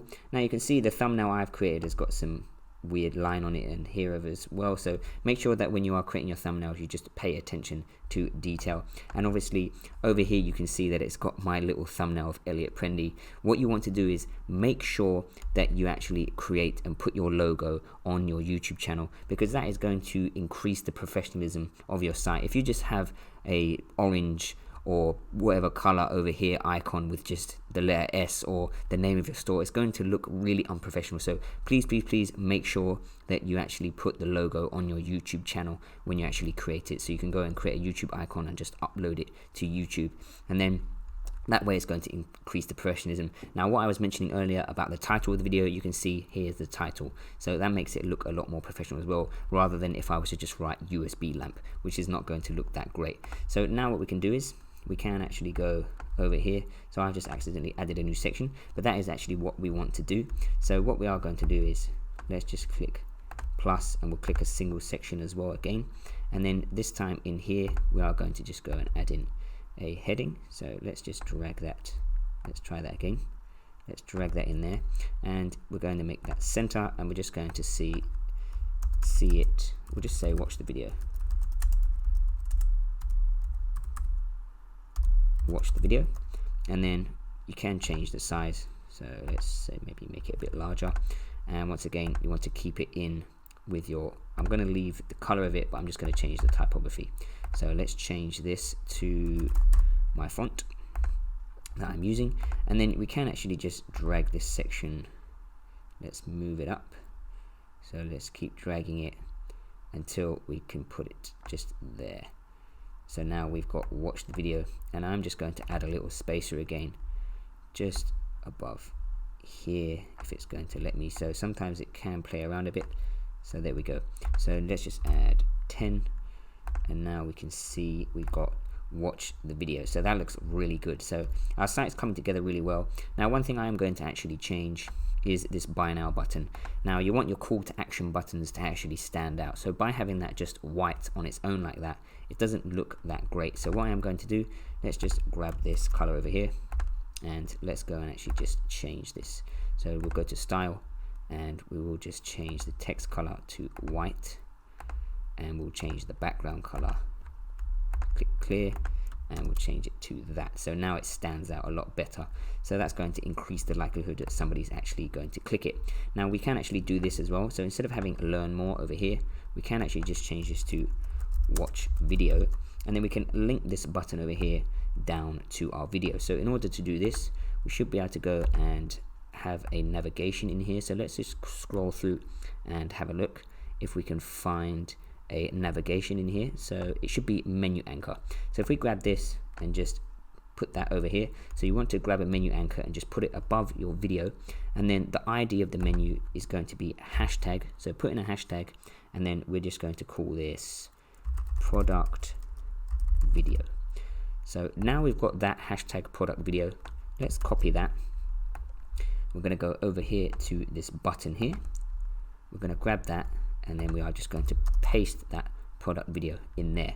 So now if we just click update, and let's just save that and make sure that actually works. So we'll click on these three lines, we'll just click on view page, and now when somebody comes on, they can go to buy now to bring them to the product page, or they can click on watch video and it brings them straight down to the video. So that's really cool. So you can see it doesn't have to load, it just brings them straight down, and then they can just play the video and see the video of your product. So that's going to give them some more information, and once again, that's going to make them more likely to make a purchase. So our site is coming together, it's looking really good, looking really professional. Now obviously we need to create a logo, we need to do the menus, but let's continue on with our homepage. So what we are going to actually do next, we are just going to go and put our product over here, and then finally at the bottom we are going to go and add a contact us page. So let's just go to edit with Elementor once again, and now we will just go and add an actual area just for our product on its own.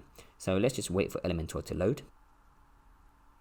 So once Elementor loads, let's scroll down to the bottom here, and now we are just going to go and add in our product here. So firstly, let's just add another spacer in to the bottom over here, and we're just going to make this, let's just say 20 pixels for now, just to give it a little bit of space between here and the product. Next up, we are going to go and add in a section. So let's just add in a section like this, and we are going to go and just click on the grid again, and we'll just drag a header into this section. So let's see if it's going to let us. We'll just drag a header in there, and we're just going to say discount price, and then just put the price of your product. I can't remember, but I'm just going to put $45.99 for now. So then we are just going to go and change that just to make sure that it looks good. So we'll just change it to that, and then next up, what we are going to do, we are going to drag a button in just underneath that, and we're just going to center that up. And as a matter of fact, what we can do is we can right click this button here, click on duplicate, and we can just drag this button down here so we don't have to restyle everything.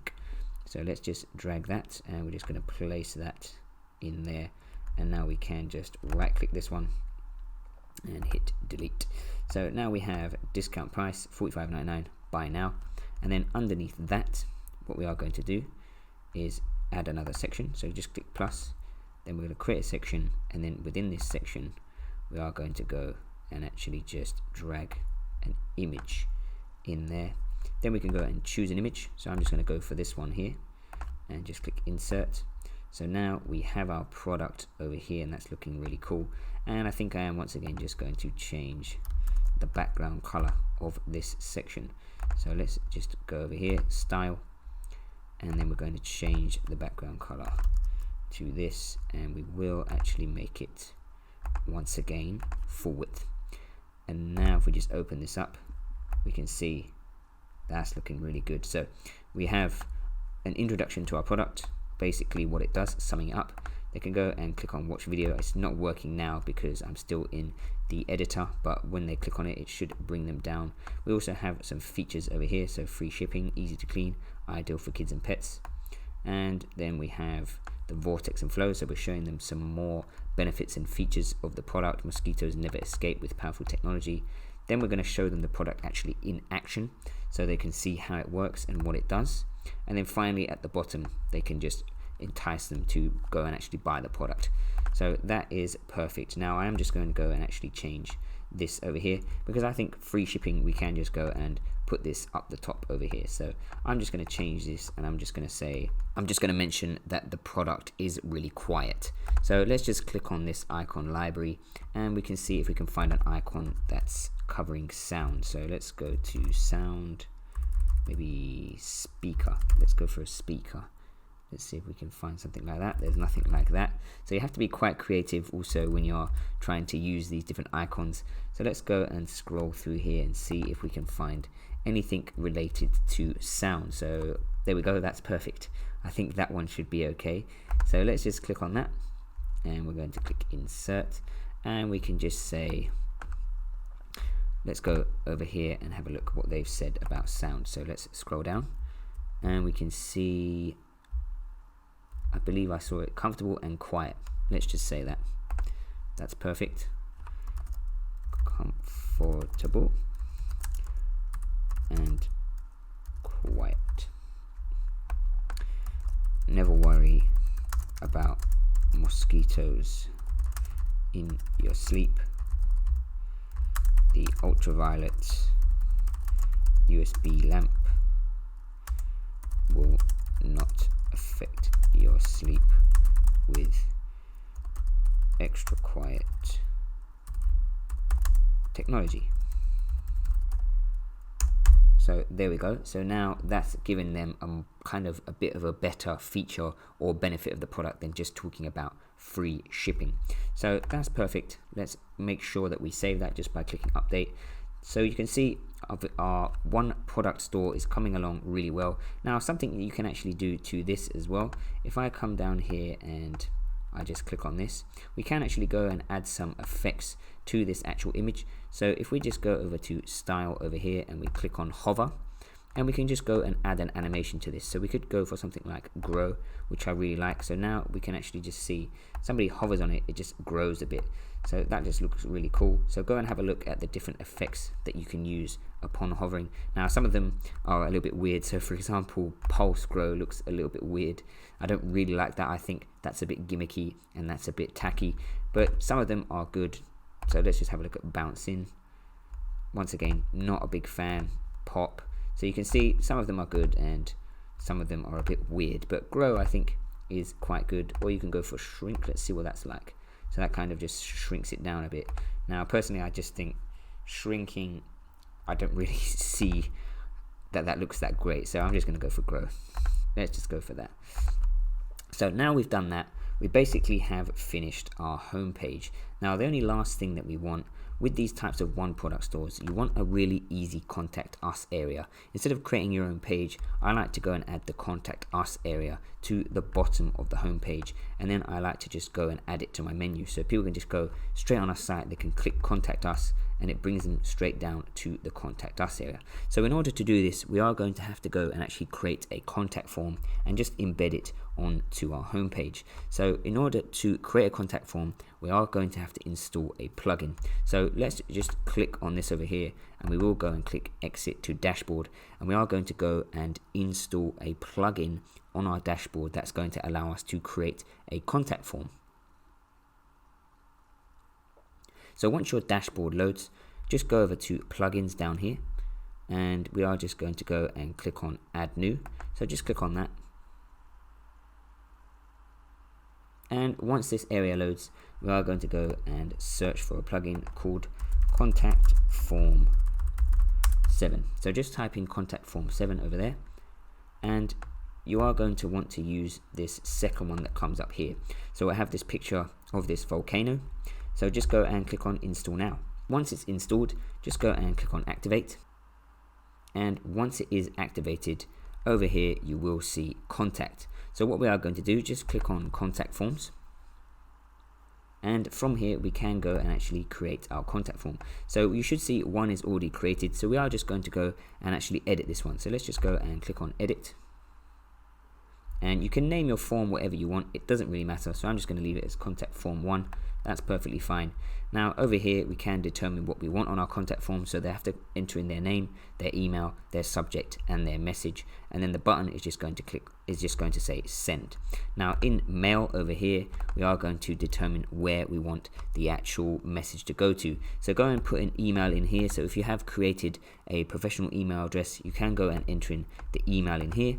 Then this is just going to be who it's actually from, so it's just going to be from your store, and then the subject is going to be your store and then what they type in, and then once again it's just going to show their message of what they've contacted you. Then we also have messages over here, so basically when they enter in their message and they hit send, then they're going to be shown this message over here: thank you for your message, it has been sent. So it's really easy. So once you do that, just go and hit save, and what we are going to do now is actually embed this form onto our page. So we're just going to copy this. So click on this and you can see very faintly that when you actually just go like this, you can see very faintly that it has been highlighted. So just go and copy it. Then we're going to head back to our home page, and once our home page loads, once again we're just going to go and hit edit with Elementor. So once Elementor loads, we can just scroll to the bottom of the page. We can click plus and add another section, and we are going to make this section full width once again, and then we are going to go and add something called a shortcode on here. So let's drag this shortcode into the center of our section, and then in the shortcode we are going to paste our contact form shortcode, and now we can see we have our contact form over here. So that's really great. Now we are going to go and add some extra things on here. So let's go and add a heading at the top over here. So let's add that here, and we can just say something like, we'll just say contact us. So we'll add contact us over there, make it into the center, and then let's go and change this. So that's looking good. And once again, always add a spacer in because you want your website to look good. So let's just add a little bit of space there. So maybe 10 should do. And then we want to go and add some space down the side here because it's looking a little bit too close to the edge of the page. So in order to do that, we can go to the section, and where it says columns gap, we can just make this wider, and then you can see it's just added a bit of space to the edge, which looks a lot better. Now don't worry about this button color here. I know it doesn't match with the rest of our page. We will go and actually change this later on. So this has to be changed within the actual customize area instead of with Elementor. So we'll go and change this later on. Now we can also go and add in a little caption underneath here. So let's go and just drag another heading in below this, and this one is just going to say, if you have any questions or queries,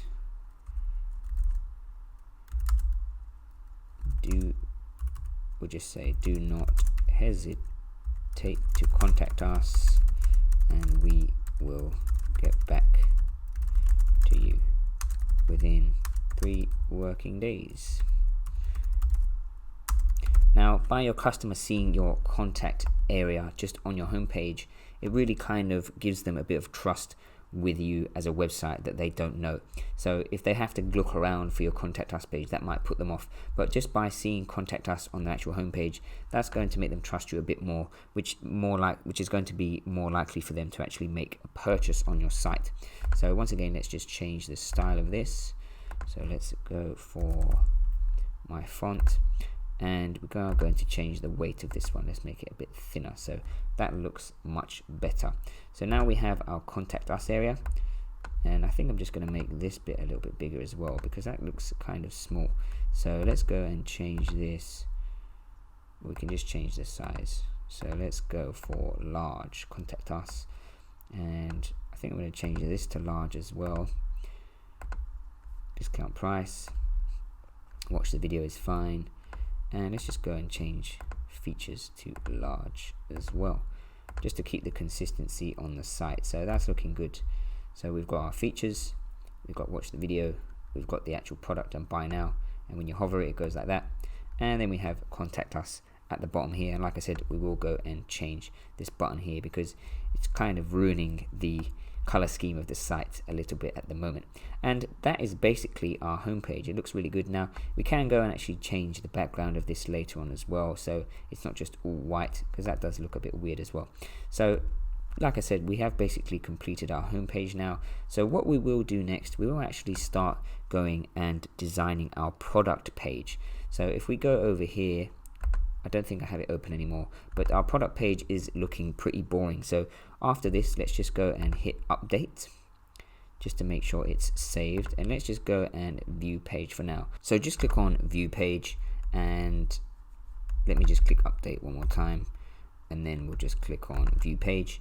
And now let's just have a look at what our site is actually looking like. So let's go and have a look. It's looking pretty cool.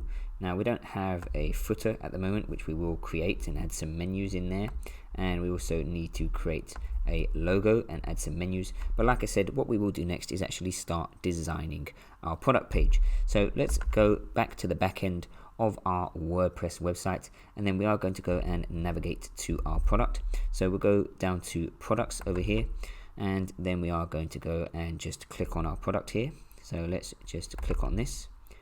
And then once we click on this, we are going to go and scroll down, and we are going to go and click on preview changes, and that's going to open up our product page over here. Now as you can see, it's not looking great compared to our homepage. It's looking pretty rubbish. So what we are going to do, we are going to go and click on customize over here, and from this customize area we can actually go and edit our entire product page. So once the customize area loads, we are going to scroll down over here until we see WooCommerce. So just click on WooCommerce, and then we are going to go and click on single product. So click on that. Now the first thing we are going to do is get rid of this horrible sidebar over here. So in order to do that, where it says layout, we can just click on full width, and that is going to get rid of that sidebar. So now that that's loaded, we can see that's already looking a lot better. Now if we scroll down over here, we also have these elements, so these different elements on the page. Now you can get rid of these, so if we just click on this eye icon over here, that will get rid of the title. Now personally, I think the title is probably one of the more important things on your product page, so I would keep that in. We can also get rid of things, for example, like this product metadata down here, which isn't really that important for the customer to see. So we can just click on the I button and just get rid of that completely. Now you can also move things around, so if you wanted to move the price above the title for whatever reason, then you can go and do things like that. Now personally, I just think that the default layout is pretty good the way that it is. Now rating over here is if somebody leaves a review on your site, then the stars will just come up over here. Because this one hasn't been reviewed, the rating doesn't come up at the moment. So now if we scroll down, we also have the image width. So if you move that left and right, you can make it bigger and smaller. Now personally, once again, I would just leave it the size that it is because it looks pretty good like that. But you can also go and change the thumbnails. So these are the thumbnails down here. So you can go and change them to vertical if you want to. Now personally, once again, I think horizontal looks good. You can also go and change the add to cart button, so you can make it bigger, or you can make it very big like that. So the very big one is actually probably pretty good because that's kind of enticing the customer to go and add to cart. So you can go and do that. If we scroll down over here, now we will see these tabs over here. So we've got additional information, description, and reviews. Now we can go and change this, so we can make this vertical like this, or we can make it section. Now section is just makes it pretty big. So personally, I would just leave it. I think vertical is pretty good, or you can go for horizontal. It's totally up to you. Now you can also go and change this. So for example, if we leave it horizontal, you can go left, right, or center. Now I think left actually looks pretty good if you go for horizontal, but I think I'm going to go for vertical. So now if we scroll down, we also have upsells, which because we don't have any other products on our site, they are not showing on here. So it doesn't really matter if we have 3, 4, 5, even 10 upsells, because they're not going to show. Now we also have display floating bar. So when you scroll down on the page, so let's see if it's going to let us. Well, let's actually just change this back to vertical so I can show you what I mean. Sorry, back to horizontal, or if we change it to section actually. So if we scroll down, you can see we have this over here, which is enticing the customer once again to add this to their cart. So I would definitely recommend leaving that on. So let me just scroll down, and that is this display floating bar. So if I just click no, it should actually just get rid of this completely. Now, like I said, I actually think that that's a really nice touch, so I am going to go and leave that on. So these are a few different things that we can actually change. So now if we just scroll over here, you can actually change the background color of this. So I'm going to go and change it to the color on my website. So let's go back over here and change the background color, and let's just paste this in here. So let's paste that in there. So now that's the same background color as the rest of my website, so that we are keeping the branding consistent. So you can go and also change the title color, the price color, and all of those different types of things from here. So that's basically a few things that you can change on the single product page. Now if you want to continue adding different things to your single product page, we are going to go and do that in a second. So let me go and just change this tabs section back to vertical like this. So now you're probably wondering, well, I want to change the color over here, I want to change the add to cart button, the sell, all of those different types of things. Well, in order to do that, we should go back, and now we can go to advanced styling. So let's go to advanced styling. So now where it says on sale, we can go and change this. So I'm going to go and paste in this over here. Now personally, for me, that doesn't look like it stands out, so I'm going to go and change it to this one over here. So let's go back over here, and we're going to change it to that. So now it looks like it stands out. You can change the stars color. So once again, if there were stars over here when somebody reviews the product, you can change it, but I think gold probably actually looks pretty good. So now let's just keep scrolling.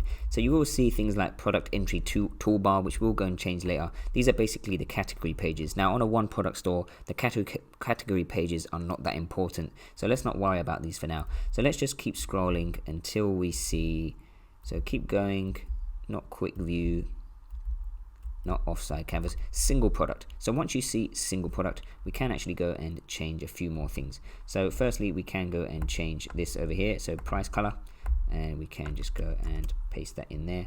So now we can see the price color is like that, and we can go and change the title color, the description color. Now personally, I'm just going to leave them the same because I think they actually look pretty good. You can change the quantity color and all of those different types of things over here. So I'm going to change this hover color as well, just to this. Now in order to actually change this big one over here, we are going to go back once again. So let's go on here, let's just go back, and from here we can actually go to general, and from here we can actually go back again, and we can go over to general options, and then we can go to theme buttons, and then we can go to background color, and we can change it to whatever background color we like, and we can change also to hover different background color as well. So let's go and just make this, when they hover over it, we can just make it a bit lighter. So when they hover, it goes like that. So that looks pretty cool. So that is how you can actually change that. And then if we go back once again and just hit back again, and then we can go to typography over here, and if we go to body, we can actually just change the font family of our body. So let's just click that, and now we can see it's changed to the font that we've been using throughout as well. So that's really good. And then I believe our button is okay, so we don't need to change the font of that. So now if we scroll down, we can see our product page is looking pretty good.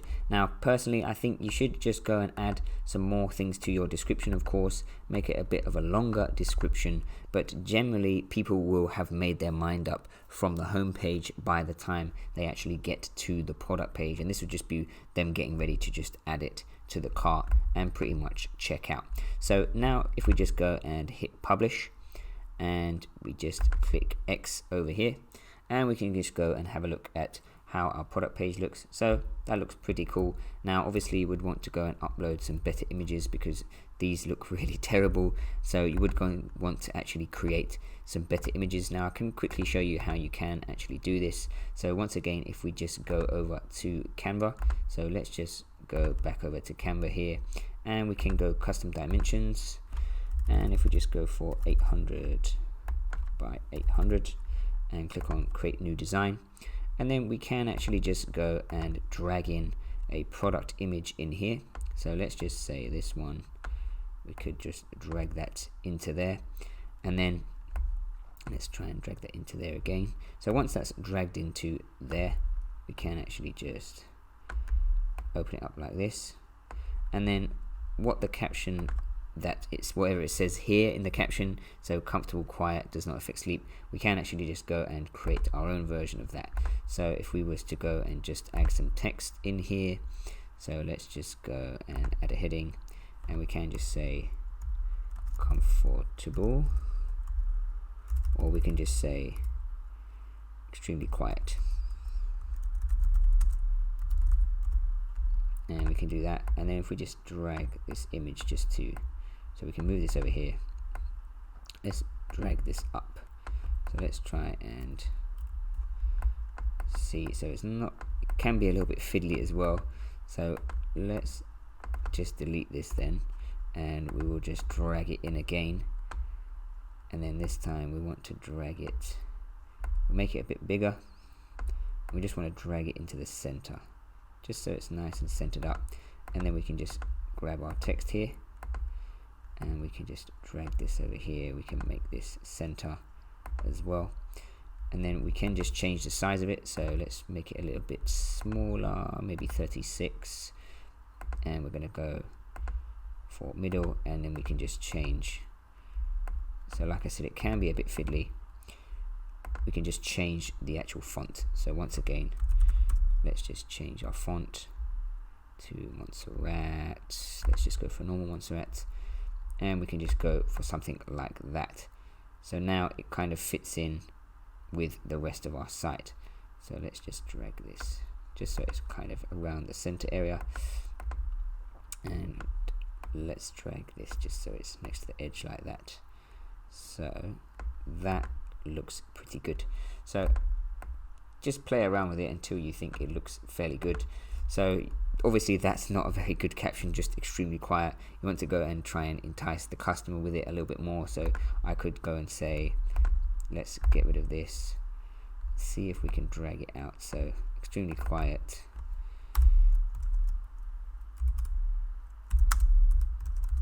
don't worry about losing sleep.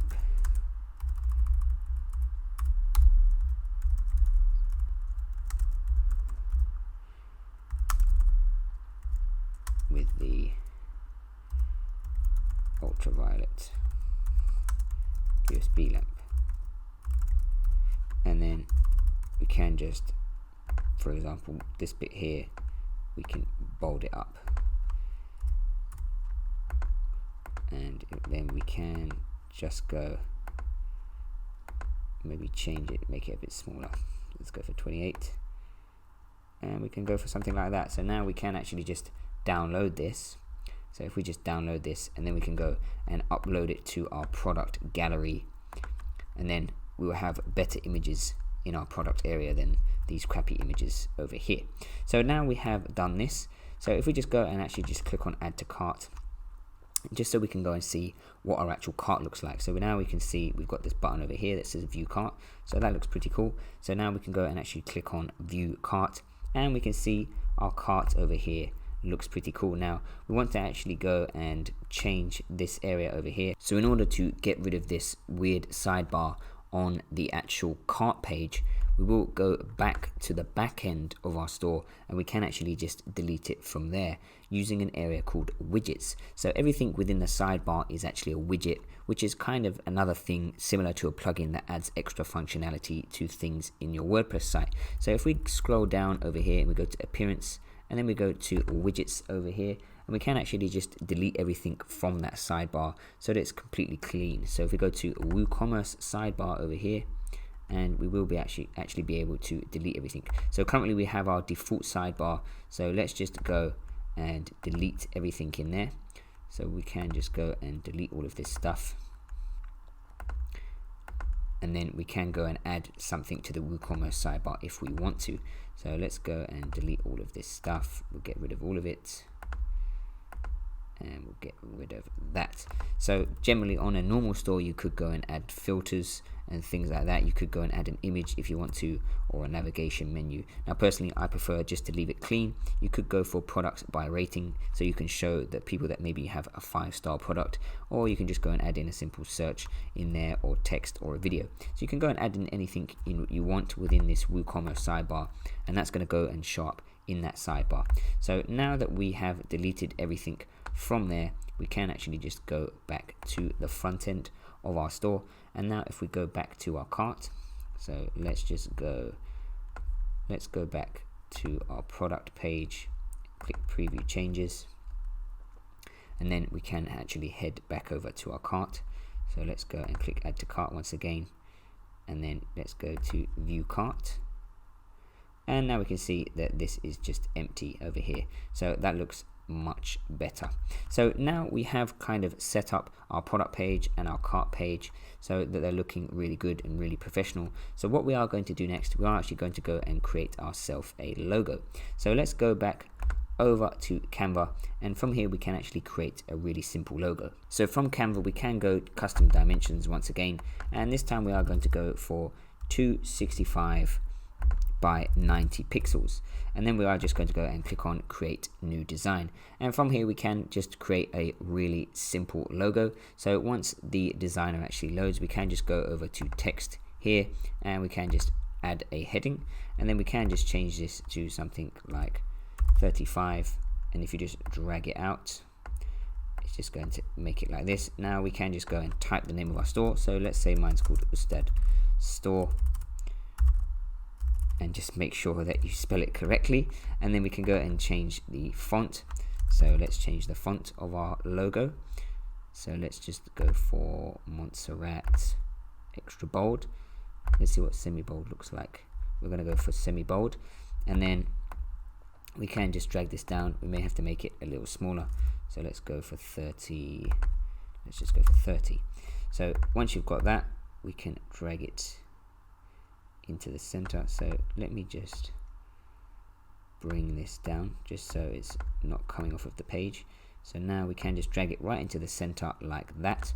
Then what you can do is you can just click on this copy button over here, and you can just change the color of it. So let's change it to the color of my store, and then you can just go and just move it like this, so it gives it a kind of 3D sort of look. So that's a really easy way to make a logo without having to go on Fiverr and pay $20. So you can just go and create your own logo that looks it's fairly simple, but it doesn't look terrible. So now we have our logo over here. What we can do is we can just click on this download button and just click download. And once it's downloaded, we can just close this. Then we can head over to a website called lunapic.com, and with Lunapic it allows you to actually just remove the background of this logo. So if we just go to upload, and then we can just go choose file, and then we can just go and choose that download. So let's go and choose that, and we can just go and upload that. And then what we can do is we can go to edit transparent background over here, and then we can just click over here, and that's going to delete the background for us. So that's perfect. So now we have our logo over here. Now we can see over here we want to actually do some more transparent to this, because let's just apply that. Now let's just go and transparent again. So let's go to edit, and we're going to go transparent background, and we are just going to do it for the D and the O, just to get rid of that in there as well. And let's just see if it's going to allow us to do it to the D, and so you have to do it one at a time. So it is a little bit annoying, but you can go and just make sure that you delete everything just to make sure it's all transparent. So now I'm just going to go and actually just save that image and just save as a PNG. And now that has been downloaded, ready for us to upload to our site. So let's just close this. So now we can go and head back over to our site, and if we just go back to the front end of our store, and what we can do is we can actually just go and click on customize, and once the customize area loads, we can just scroll down until we see header, and then go to logo, and then just click on logo over here, can go to upload files, select a file, and then we can just go and upload our logo. So here's our logo, and once again you do want to change the title, so I'm just going to change it to Ustad Store logo, and we'll just copy that and just paste that in there. So we have the alt text as well, and then we can just go to select, then it's going to say crop image, so you can just crop it however you want. So I'm just going to go like that, then just click on crop image, and then it is going to just upload that over here. So now we have our logo completed for our store. So let's just wait for that to load. So now we can see that looks pretty cool, and it's in with this same kind of branding with the rest of our store. So we can also go and actually change the top bar as well. So if we click on top bar over here, and we can go to general, so you can make it show on all devices or hide it on a mobile, however you want to do it. You can also go, and we've got the left content and right social. Now personally I think everything should be up in the center, so let's go and see how that looks. So now we've got it in the center over here. Now if we scroll down, we can go and actually change the color of it, so we can go and change the background color. So I'm just going to go and grab this color here, and let's go and change the background color to that, and we can go and change the text color. So I'm just going to change the text color to, I'm going to change it to white. So let's just go for full white. So now we've got that. Now you'll notice underneath here there's this kind of a gap. Now we can get rid of that as well. So if we scroll up and we just go back where it says social, what we can actually do is just untick this, and it will get rid of that little gap there. So just give it a moment to load, and now you can see that the gap is gone just by disabling the social. So now we've done that, we can actually just change the content as well. So we can go and just say free shipping on all orders, or if you have a promotion you can go for something like use code sub 10 for 10% off, if it's going to let me put the percent sign in there. So for some reason it's not letting me, but it usually generally does, so you should be able to go and just put that in there. But maybe just for now we'll just go free shipping on all orders, and we could even go for free worldwide shipping on all orders. So that's cool. So now we have our logo, and we also have our top bar over here, and the rest of our homepage is looking really good. We have our contact us page over here. You can see because we changed our buttons earlier on within the actual theme area. So if we go back where I just showed you under the general options and theme buttons, because we changed that, it changed it over here, and it also changed the font over here. So that's really good. Now what we are going to do, we're actually going to go and create all of the other pages on our store. So we're going to go and create the about us, the FAQs, privacy policy, terms of service, and all of the necessary pages. So let's just go and click publish, and we will close this for now. And once this is closed, we can go back to the back end of our WordPress store once again. And from here we can actually go and start creating all of those necessary pages. So the first page we will create is the About Us page. So go to Pages here and click on Add New. Once the page loads, we can go and add a title. So just type in About Us and then go and hit Edit with Elementor. So once Elementor loads, the first thing that we will do is make the page full width. So go and click on settings down here, and where it says page layout, we will just go and choose Elementor full width. Now that the page is full width, we will go and add a banner in here for our About Us page. So click on this grid over here and just type in banner, and then we can drag this premium banner into here. Now what we can do is add an image in. So I'm just going to go and add an image of San Francisco and just say that the company was founded in San Francisco. So wherever your business or your website was founded, you can go and just add an image of that. That's a really easy way to spice up and make the About Us page look a little bit more interesting. So you can also see that I've put the brand name in the alt text and in the title. So once again, that is going to help improve the SEO just for your particular brand name. So now we can just click on Insert Media. Now this is quite large at the moment, so what we can do is we can go to height over here and just click on custom. And if we scroll down, we can go and change this minimum height to something like 300. And then we can just go where it says align, vertical align. We can go for something like middle. So it just, now personally this picture doesn't look so great, so I probably would go and choose a different image just because it's being cut off. But just to speed up the tutorial, we'll just go with this image for now. And then where it says content over here, you are going to want to go and delete this title here. So just delete that. And then over here, we are going to go and delete this content in here. So now we just have our banner. That looks pretty cool. So what we will do next is we will go on the plus button over here and we'll just choose a singular section, and we are going to go and drag a text editor over here, so onto this single section. So now what we can do is I have got a Dropbox folder in, and I'll leave a link in the description to this. So this has just got some about us text that you can actually just paste in to your store. So I've just pasted it into a notepad just to kind of reformat it a little bit. So I'm just going to copy that, and like I said, I'll leave a link in the description to this, so you can just go and copy this and paste it right into your store, and then you can just change some things so it's more relevant to your store. So we'll go back over to our website, and within here we can just go and paste that text. So it should be our story, a global brand, and our people. So now we can go to style over here, and we can just make this into the center because I think that looks really nice, and we'll just change the color to black. And I think I'm just going to bold up these headings just so they look a little bit better and just to make them stand out. And then, like I said, just go and read through this and just make it relevant to your store. So I'm just going to change this to the name of my store.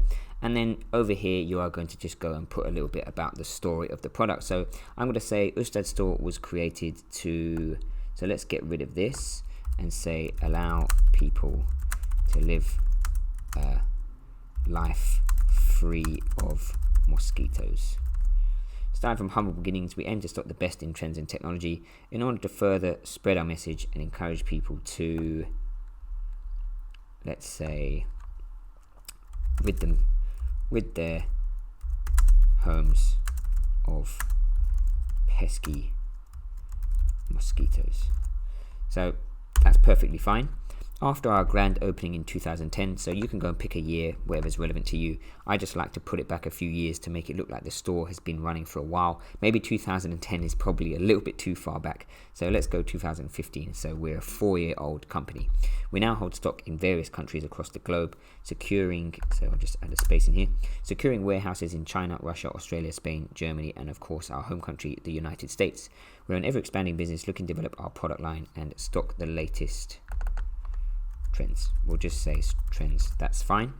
Now the reason that you might want to mention in here that you have stock in various countries across the globe, that is to kind of show a customer that they might receive their product from various warehouses. So for example, this product does ship from various different warehouses.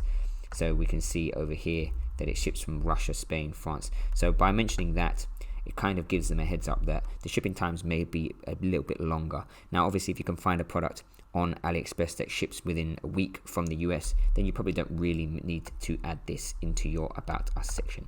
Then we also have our people. So this one was actually for a drone store. So you can see we are hobbyists, gadget lovers, travelers with drone flying. So you can just say something in here like we are, let's get rid of this. We are dedicated to improving the lives of our customers and helping them have a beautiful mosquito-free life.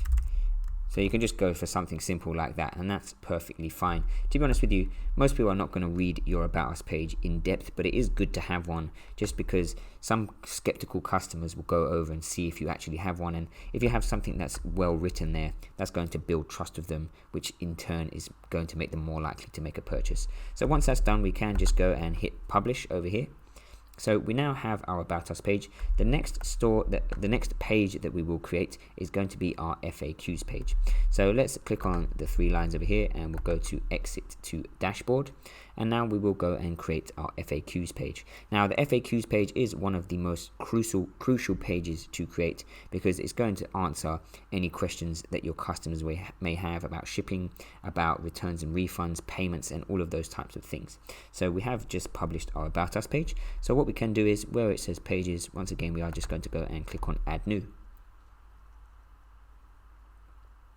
Once this area loads, once again we will add a title. So let's just go and type in FAQ in there, and we are going to go and hit edit with Elementor. Once Elementor loads, we will once again make this a full width page. So go to settings and just go for Elementor full width. And now what we are going to do is going to drag some tabs into here. So just go to search widget and type tabs. Now we can just drag our tabs into here. So now we have our different tabs. Once again, go over to the Dropbox file, which will be in the description, and we can actually just go and copy some of the text to add into our tabs. So the first tab is going to be orders. So what we can do is open up this tab over here, and where it says tab 1, just change this to orders. And then we can go and just grab this text here. So let's just scroll to the bottom of orders, and we will just go and copy all of this text over here. So let's just copy that, and now we can go over here and we can just go and paste that in here. So now we have our first tab, which is orders. Do I have to pay for customs charges on my order? So I'll just go through some of these questions that are really important to have in your store. What if I've not received my order? How can I pay for my order? Is it safe? Can I make changes? What should I do if I receive an incorrect or faulty item? Can I exchange an item? Now in here you are going to want to go through and just make sure that you change the brand name.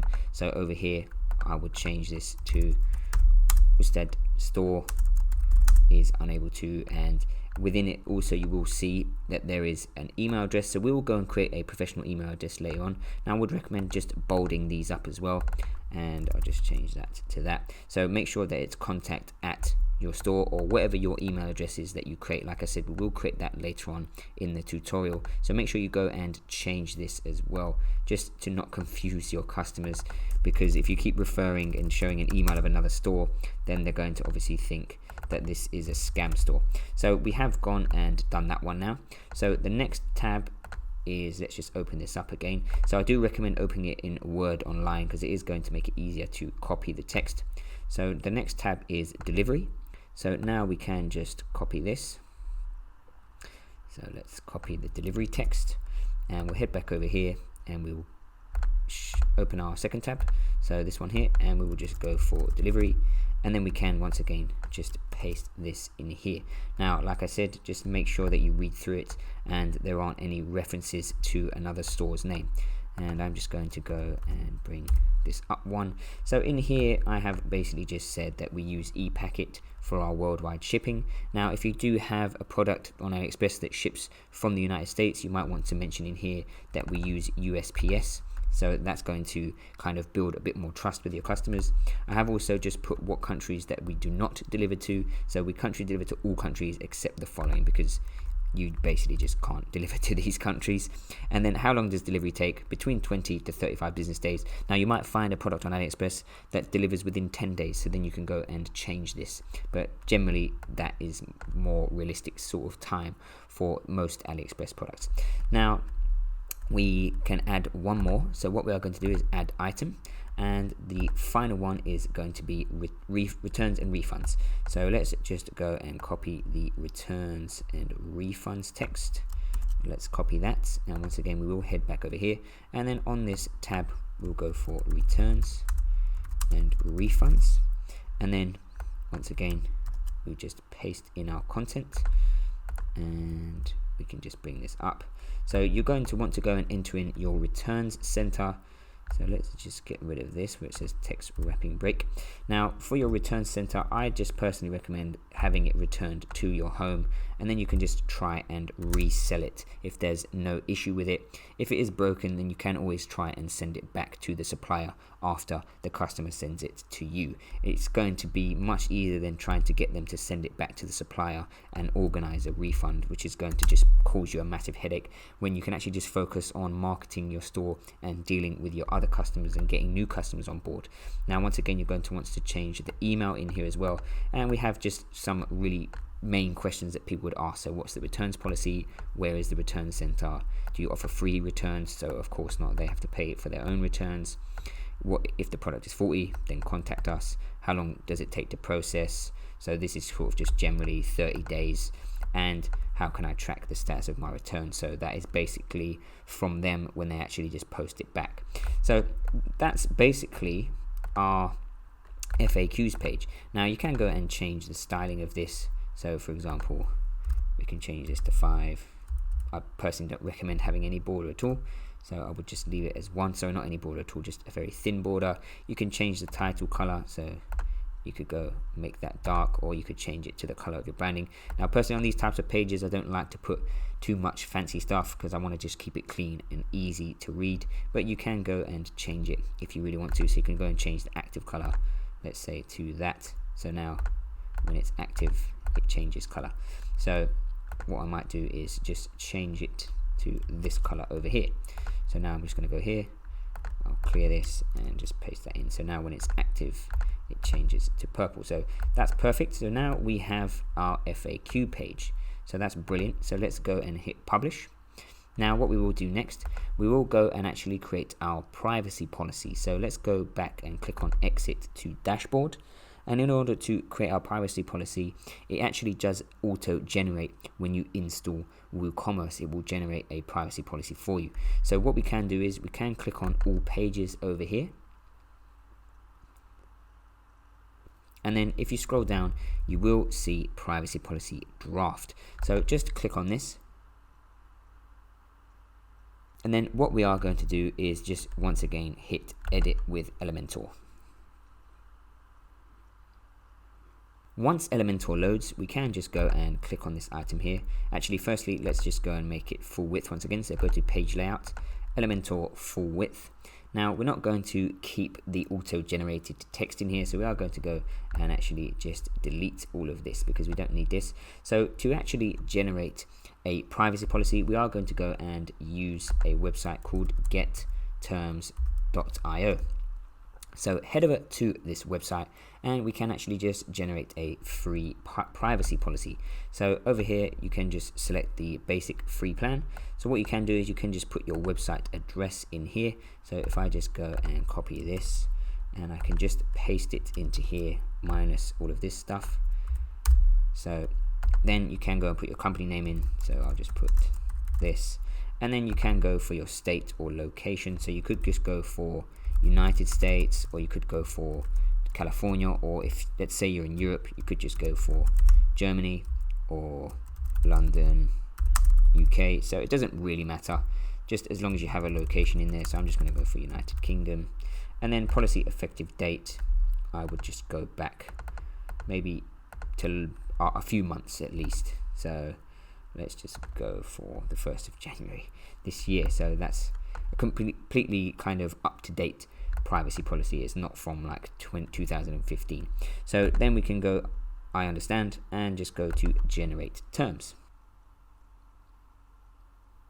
You will then be brought over to this page and it will just say your free privacy policy and terms of service. So all you have to do with your privacy policy, you can just go to copy to clipboard.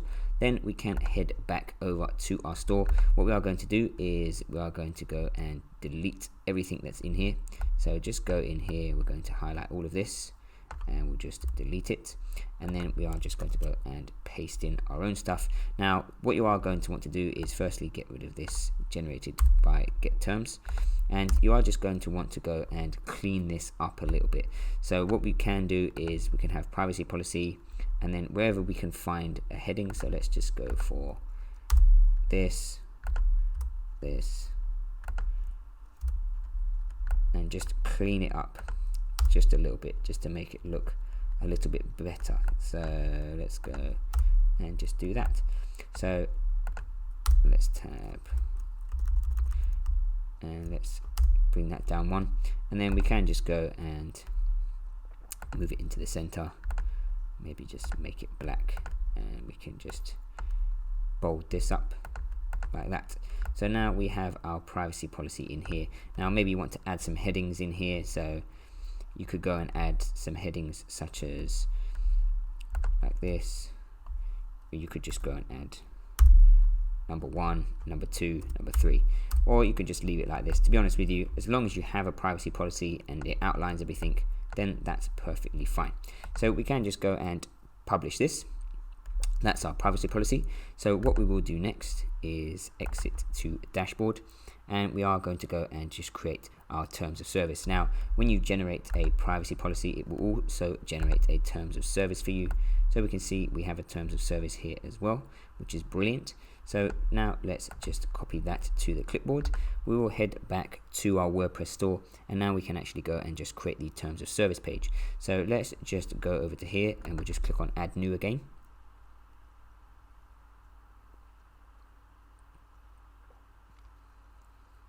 And now we can just go and add our title in here.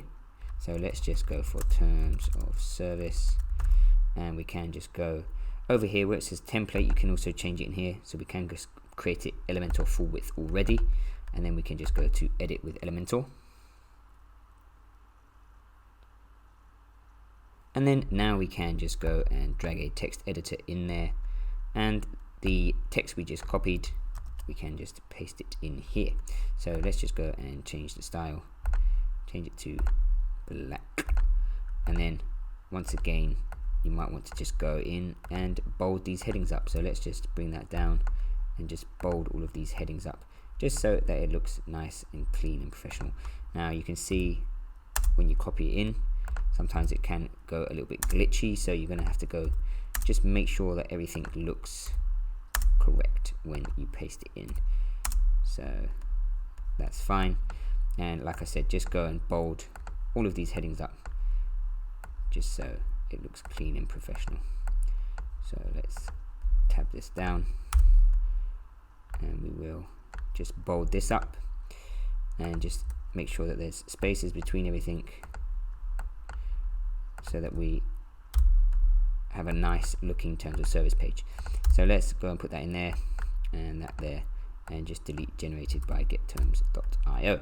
So now we have our terms of service page as well. So let's just get rid of this as well, or we can actually just tab it down one, and we can just go and bold that up like that.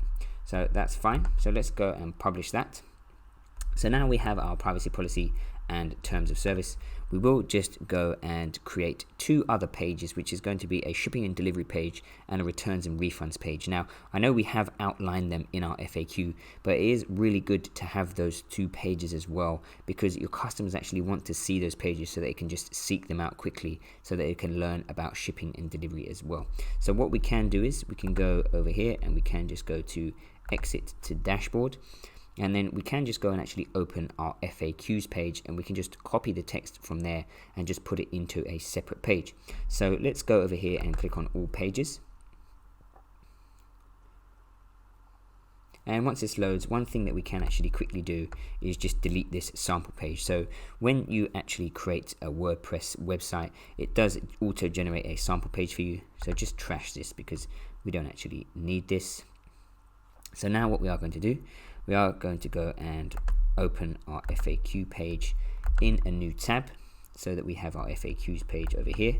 Now personally, I might actually go and just change this to black text, because I think grey is looking a little bit hard to read. So make sure when you are creating your site that everything is user friendly as well, because that's really going to improve the trust with your customer as well, and obviously, like I said, that's going to make them more likely to make a purchase if your site looks trustworthy. So what we can do is we can go to delivery, and we can just copy this. So let's copy that. We'll go to pages, we'll go to add new, and then we will call this page shipping and delivery. We will change it to a full width, and we'll just go to edit with Elementor. And then we are just going to go and drag a text editor on here, and once again we will just go and paste that content. So now we have a separate shipping delivery page. It's the same as our FAQ information, but it can just make sure that our customer can find this really quickly without having to go over to the FAQs as well. Now with these pages, you might want to go and make them look a little bit more fancy. So you might want to just go and add some banners in. So for example, if I just go and drag in a banner in here, you might want to go and do something like this, and you can just go and add some nice images in there just to kind of fancy the pages up a little bit, just make them look a little bit nicer. So once again, we can go to custom, and we could change this to, let's say, 200. Now obviously you'd want to go and add a better image in here, and we can go to middle, and we can always just go always hovered so that it doesn't zoom in like this, or you can leave the zoom on. It looks pretty cool. So what you can do is you can just go to where it says content over here, and we could just go and say something like shipping and delivery, and then let's just get rid of this over here, and then you can just go and change the style of this stuff. So with an image you could go and add a background color. So I think we should hopefully be able to actually do an overlay on the image. So there we go. So you can see we can add some opacity to that. So I would recommend just going and doing this to your pages, all of these different pages that we create, just so it makes them look a little bit nicer, so they're not just plain. Like I said, with the FAQs one, you want it to be a bit plain because you want it to be easy to read, but these ones, there's no harm in just adding a sort of heading at the top just to fancy them up a little bit. So you can do something like that, and then the hover opacity, we can do it the same. So when it hovers, then we can also go for title, we can go for color, change it to white like that, and you can go and add in a shadow if you want to. So you could go and add, let's see if we change that to dark. Okay, it doesn't make much difference. I think that's because we have this opacity, so it's not really showing, but you can go and add something like that to your pages. So now if we go like that, it just looks a little bit nicer. So you can go and do that, and once again, if you click over here, you can change this section to a full width section. So now the banner stretches across the whole of it like that. So you can go and do that, and then we could go and add the wider bit like that. So that is how you can just fancy these pages up a little bit if you really want to. So let's just go and publish that page, our shipping and delivery page, and then finally we are going to go back to our FAQs, and we will create a returns and refunds page as well, so an individual page for this as well. Now like I mentioned, you want it to be user friendly, so if I go over here, I can change the style, and I can just change this to black text, which is a lot easier to actually read. So let's just go, and then if you don't want it to be full black, you could just bring it down maybe to something like that. That's still easier to read than the original grey, so we'll just update that. And now let's go back, and we will finally just create our returns and refunds page. So once again, it's the same process. We will go to add a new page,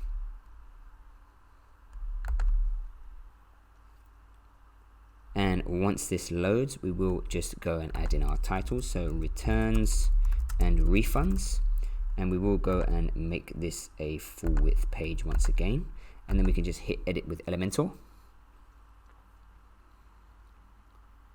and then we will just go and drag in our text editor, and we will just paste that text in there, and we will just make this black. Now I could, like I did before, go and add in a banner in here. I'm not going to do it. That was just to show you how you can actually just make these pages a bit better. But the reason I'm showing you that you have to create these types of pages is because they are really necessary to actually build trust with your customers. So now we have all of our pages created, so that's brilliant. So what we will do next, we are going to go and actually create our menu and our footer down here.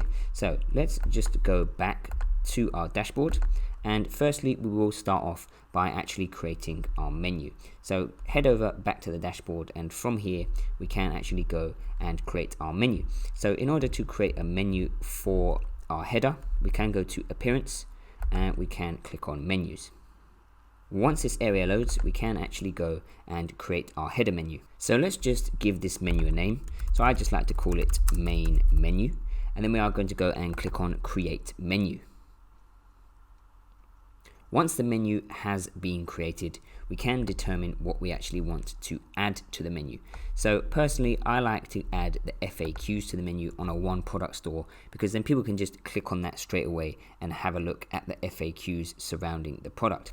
We are also going to add in a custom link to our Contact Us form. So for now, we will just go and leave our FAQ in there, and we're just going to go and click on Add to Menu. And then what we also can do is we can actually go and add a Buy Now area. So let's go and just go to Custom Links for now. We'll just leave the URL as a hashtag, and we will go and change this. So we're going to go and add Buy Now, just so we can link them straight over to our product. So we'll leave that in there, and we'll just drag it. So you can just drag your menus so you can show which one is going to show first and which one's going to show second.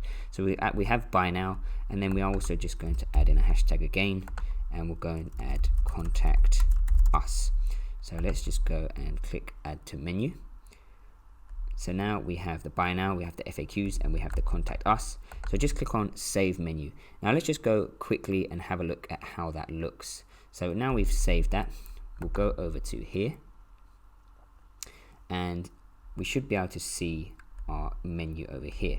So the reason it isn't showing is because we haven't actually assigned it. So let's go back in and let's go and actually assign that. So that's something that I forgot to do. So we'll go back into menus over here, and what we actually need to do is we need to assign this as main. So we have our menu over here, so let's go and assign this as main. So you can display it in the footer, on the top bar, but main is going to be in the header. So now if we click save and we go back over here, we should actually see it now.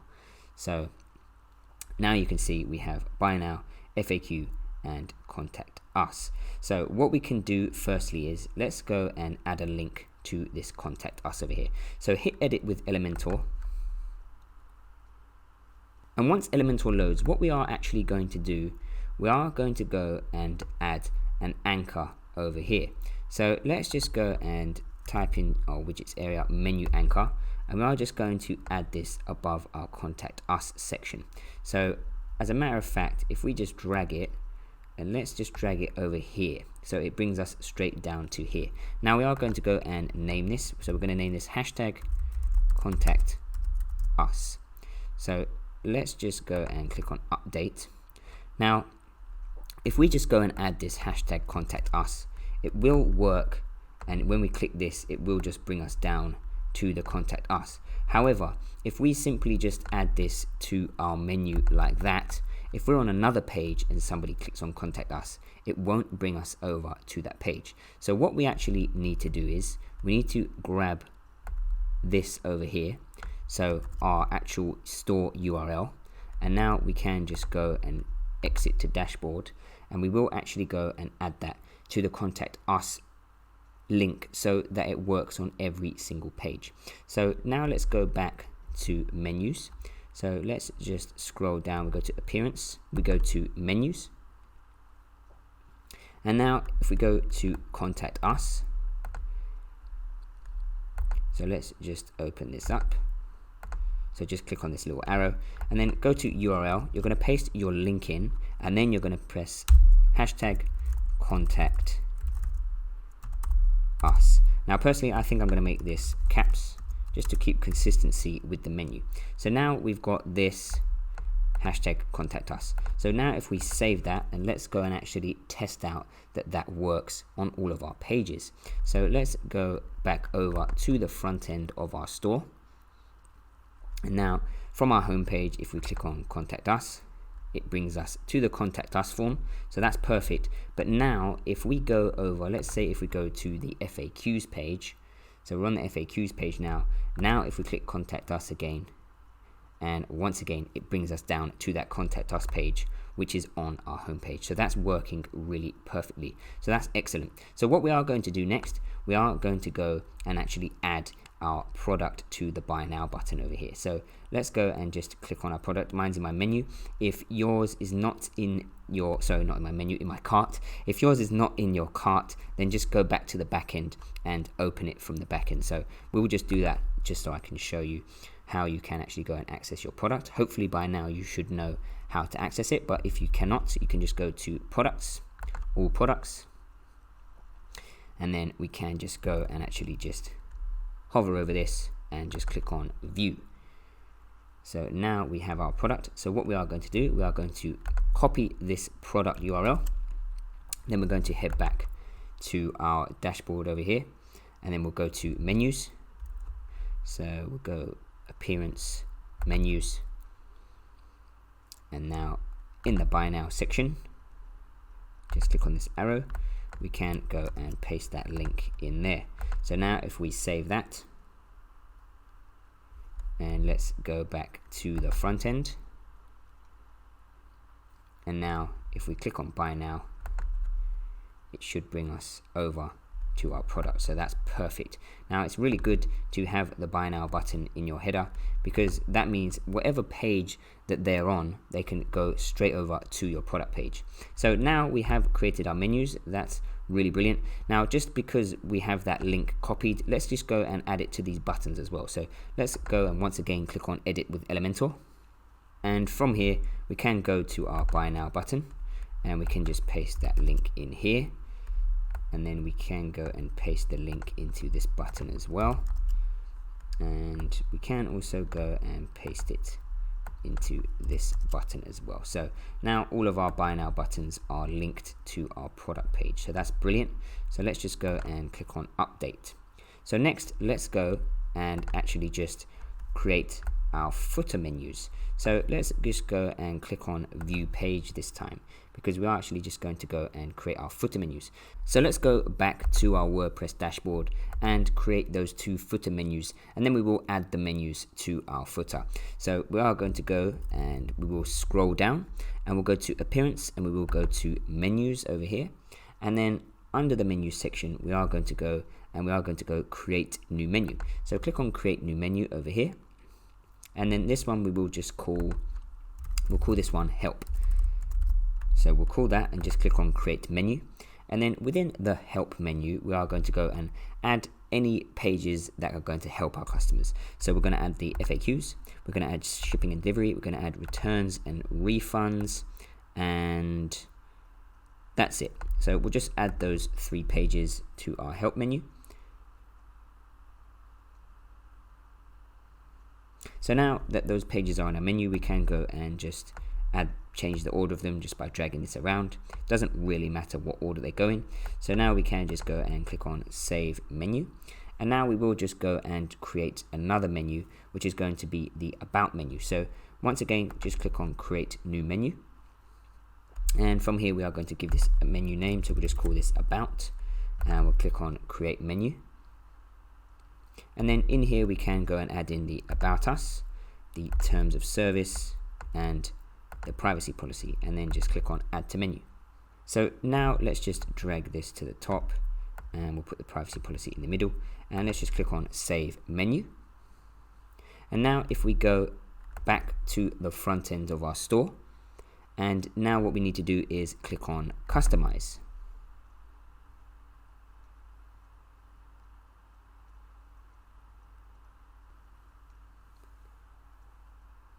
Once the customize area loads, firstly we will scroll down to where it says footer widgets, and we are just going to go and change this so that we have only 3 footer widgets instead of having 4. So now we have changed that to 3 footer widgets. We can scroll back up. So sorry, let's scroll back up over here, and then what we can do is we can go back and just go to widgets over here. So go to widgets, and under footer 1 we will add a widget, and then in here we are going to search for a navigation menu. So click on navigation menu, then we are going to call this one help. So that's going to be our navigation menu, and then we can go and choose our help menu. So now we have our help menu in our footer widget 1. So let's just scroll to the bottom and have a look. So now we can see that we have our FAQs, our returns and refunds, shipping and delivery. So that's really good. So now let's go back. Next up, we have footer 2. So we are going to add a widget once again, and this one will be a navigation menu. So let's just search for that again, navigation menu. And this one is going to be called About. So now we can go and choose our About. You can also go and call it About Us if you want to, but I like to just call it About.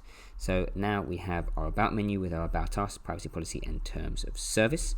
So that's perfect. And in the final footer widget, you can go and put something in like an email newsletter sign up, or you can just go and perhaps maybe put an image in there. So you could go for image. So let's just go and display an image in there. So you can go and put anything you want in there pretty much. Now you can also just not get rid of this completely. So if you don't want to use this, you can just delete this, and then we can actually just go back and we can change our footer widgets over here, and we can just change it to 2 columns like this. So now we just have our help and our about section. So that's perfectly fine.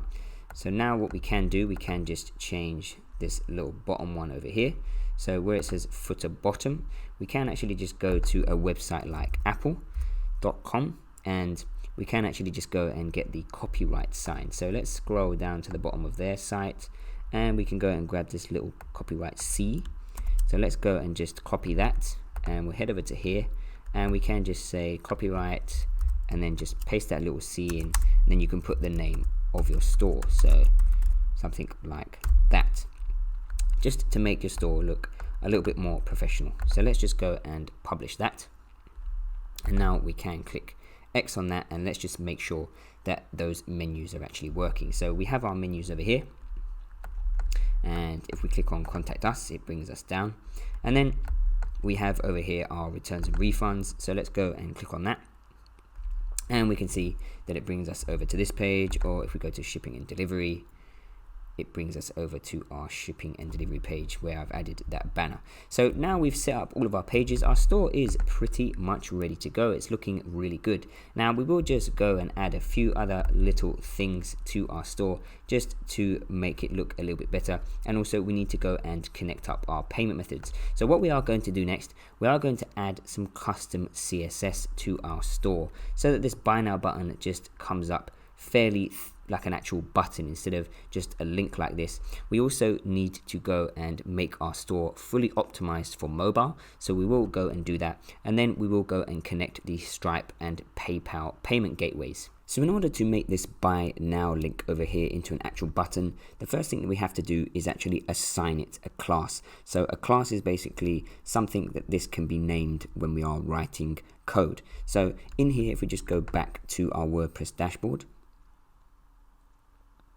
and from here, we can go to Appearance and go to Menus. And then from here, what you're going to want to do is where it says Screen Options, just click on this and then make sure that this CSS class is ticked. So just tick this. And then now if you go to your Buy Now link over here, and we just open this up, and we are going to assign it a class and just call it menu-cta. So just do that and then just hit Save Menu. So now that the menu is saved, let's go back to the front end of our store. And from here, we are going to go and click on Customize. Once the Customize area loads, go down to where it says Additional CSS. And in here, you will see I've already got some CSS that I've added. Now, in the video description below, I am going to paste this code in there. So all you can do is you can just go and copy that code, and you can just paste it into here. Now, let me just get rid of this, and also this, and now I'm just going to get rid of this over here as well. So as I mentioned, I am going to go and paste the code to this in the video description below. So you just have to grab this code and you can just paste it in here. Now firstly, we can just see it does look a bit weird, so don't worry, we are going to change that in a moment, but for now you can see that this is our button. So let me just quickly explain some of this code over here. So because we called our link over here, our menu link, we called it menu -cta. So this is referring to this menu link over here. Now we've got the background color, so you can change the background color to any color you want. So let's say I wanted to change it to this color. I can just go and change this and paste this here, and now it's going to change it to this color. And then the color is the background color of the actual text. So you can see I've put white, so that's why it shows up white. Then we have the border radius, which makes it more round or less round, so you can go and change this. So you could do 20 pixels, you could do 30 pixels if you want to make it more round. But I like 25, I think that looks good. And then we have text align, so just to make sure the text is in the center. And then this part over here, which is menu CTA hover, is what happens when we actually hover on it. So now you can see when we hover on it, it changes color. Now if I just change this back to this color, because I just think it looks good just with the same color. But now if we hover on it, nothing really happens because the colors are the same. And then over here we have main navigation margin top 25 pixels. So that just leaves a little area at the top here of 25 pixels. So what we need to do next is just have something at the bottom as well, because it looks a little bit weird at the moment. So as I said, just paste this code in. You can go and change the colors to the colors of your website. You can go and muck around with the border radius if you want, and the actual color of the text of the button. So once you've done that, just click this back button over here. Then we are going to go and scroll down, and then we're going to go to header. So just click on header, then we're going to go to general, and what we can do is change the height of our header. So if we just change this to something like 45 pixels, and now we can see that the button looks a lot better, so it's completely round. So if we change that back to 75, you can see it looks really weird like that. So do it to something around 45, and now we have a really nice looking button in our header, and somebody clicks on this and it brings them over to the product page. So that looks really good, and it just looks a lot better than just having buy now in the header just as a normal link. So now we can just go and hit publish. And once you hit publish, we can just close the customize area. So what we are going to do next, we are going to make sure that our store is completely optimized for mobile and also for tablets as well. So let's just go and hit edit with Elementor.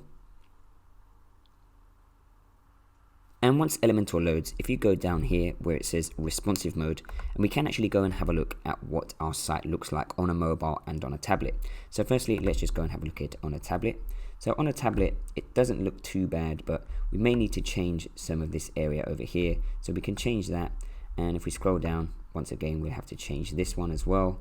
And let's just keep scrolling. The video looks fine, and this part looks fine, and the contact us looks fine. So the only parts we have to change is the top part and this middle part. Now let's just have a look for a mobile as well. So once again, the top part we're going to have to change a little bit, but that's fine. And the middle part, and then the rest is okay. So for both our mobile and our tablet, we just have to change this top area and also this middle area.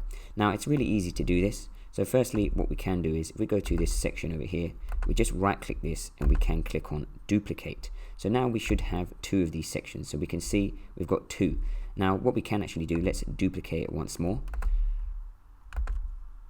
So now we've got it duplicated 3 times. So one is going to be for our desktop, one is going to be for our mobile, and one is going to be for our tablet. So that's why we've duplicated it 3 times. So what we can do is if we go to this first top area here, we can click on edit section, go to advanced, scroll down and go to responsive. And for this one, what we are going to do, we're going to say hide on tablet and hide on mobile. So now that one will only show on desktop. So then let's just open this out, and we should now see we only have 2 sections. So we've got 1, 2. So what we can do next is let's scroll down again and click on this section now.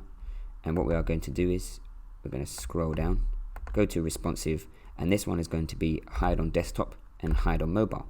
So this one is only going to be for our tablet. And then finally, if we scroll down and we click on this section, and we can go to advanced, responsive, and we can go to hide on desktop and hide on tablet. So now this one is just for our mobile. So this top one over here is only for our desktop, so we don't need to worry about that one. So we'll do this one in a moment, the second one down, which is our tablet one. So now we're on the third one because we're doing it for mobile. So what we can do is we can firstly start off by deleting this spacer over here because we don't need it on a mobile. So let's delete that.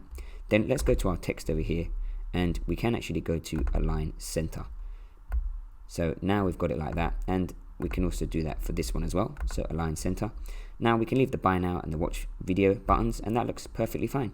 So now we can see we've got our, if we go like this, this is how it's going to look on a mobile as soon as someone comes onto our site. So that's looking really good. That's looking great. So now what we can do is we can just do the same thing for our tablet. So let's go to responsive mode, go to tablet. So the first section over here, once again, was for desktop, so we can leave that. Then the third section was for mobile. So the second section over here was for tablet. So we can go click on edit section. So now over here, once again, all we're going to do is just change the space, and let's just change it to 10 pixels. As a matter of fact, we could just get rid of it completely. Let's try just deleting it. And now if we go like this, we can see this is what it's going to look like on a tablet. So maybe you want to add maybe 5 pixels even. So let's just go and scroll to the second section. We can add a spacer back in there, but we're just going to change this to 5 pixels. And now if we go like that, we can see this is how it's going to look on a tablet. So that looks really good. So now what we need to do, we just need to do the same process for this section over here. So once again, let's start off by doing it in mobile mode. So we're going to scroll down, and we have this section over here. So what we are going to do, we're going to click on this section, right click, and we are going to go duplicate. And then we'll just scroll down and we'll go right click and duplicate again. So now we have our 3 sections. So once again, the top section is going to be for desktop. So we'll just click on edit top section, go to advanced, responsive, and once again we are going to go hide on tablet, hide on mobile. So the top section is just for desktop. Then we'll scroll down and we will go edit section on the second section, advanced, responsive, hide on desktop, hide on mobile. So this one's going to be for our tablet. And then finally the third section, advanced, responsive, and then hide on desktop, hide on tablet. So now this one is going to be for our mobile. So what we can do here is we can just firstly maybe change that to 5 pixels, and we can see that's how it's going to look on a mobile. So now if we go like this, we can see on a mobile this is how our store is going to look. So it looks really good. So that's looking great. So our mobile is basically sorted, everything is responsive and working. So now let's go and do it for a tablet. So let's go into tablet mode, and if we remember, our second section was for our tablet. So this was for desktop and our second section was for tablet. So what we can do is, once again, we can change this spacer here. We can just go for 5 pixels, and then let's open that up like this, and we can see that is how it's going to look on a tablet. So that's looking really good on a tablet as well. So let's just scroll down just so we can see the whole thing. That's looking great. So that's perfect. So now we can just open this back up, and let's just go into desktop mode, and then we can just make sure everything's looking still fine on a desktop. So that's looking great on desktop as well. So there you go. It's really easy to go and just change some things on your site just to make sure that it looks great on a tablet and on a mobile. And just make sure that when you are doing this process that you go into this mode so you can see it without all of the other sections, because sometimes you might forget to hide it on a tablet or on a mobile, and then you'll have a duplicate of this section on your mobile, and then if customers come over, they're going to think that your site looks really weird. So just be careful when you are doing this and make sure that each section is hidden where it is supposed to be hidden. So now that we've done that, that's brilliant. Let's just click on update, and now we can exit back to our WordPress dashboard. So click these 3 lines and just click on exit to dashboard. So now what we are going to do next is actually set up the payments for our website. So we're going to set up Stripe and PayPal, so we are ready to start accepting payments onto our site. So from here, just go to WooCommerce, and then we are going to go and just click on settings.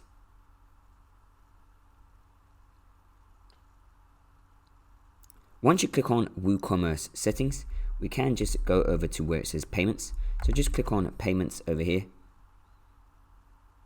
And then from here, we can actually go and set up the payments. Now, if you notice, it may say, welcome to WooCommerce, you're almost ready to start selling.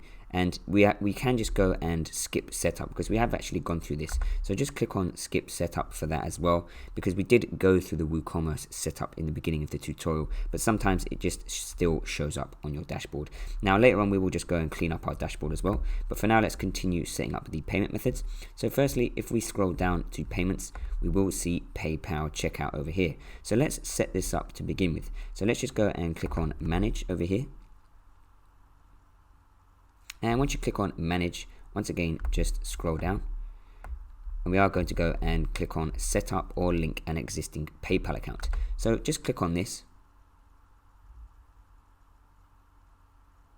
Once you click on this, it is going to say enter an email address to sign up or log in. Now, if you already have an existing PayPal account that you want to connect your store to, you can just go and enter in your email address. Now, I'm going to go and just set one up from scratch. So let me just enter in my email address in here. Once you enter in your email address, just click on next.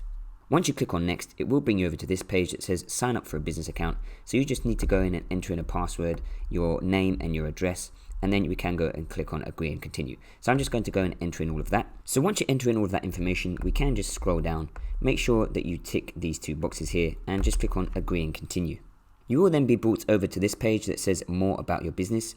Then you have to just go and enter in your business type. So we're just going to go for individual, and then you can go and enter in something about your product. So I'm just going to go for electronics. So let's type in electronics. So we can just go for electronic stores. And then you can enter in your business URL. So if we just go back over to our website and we just copy this URL over here, and we can just paste that in here and just minus that. So now we can just go and click on continue. Once you click on that, it is going to say provide some information about yourself. So your nationality and just enter in your date of birth. So I'm just going to enter that in. And once you enter that information in, just click on continue.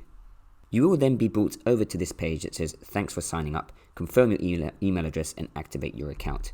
So let's just head over to our emails, and over here it will say PayPal service, confirm your email. So click on this email and then just click on confirm your email. Once you are brought over to this page and you click on confirm email, you just have to enter in the password that you set up and then just click on confirm email address.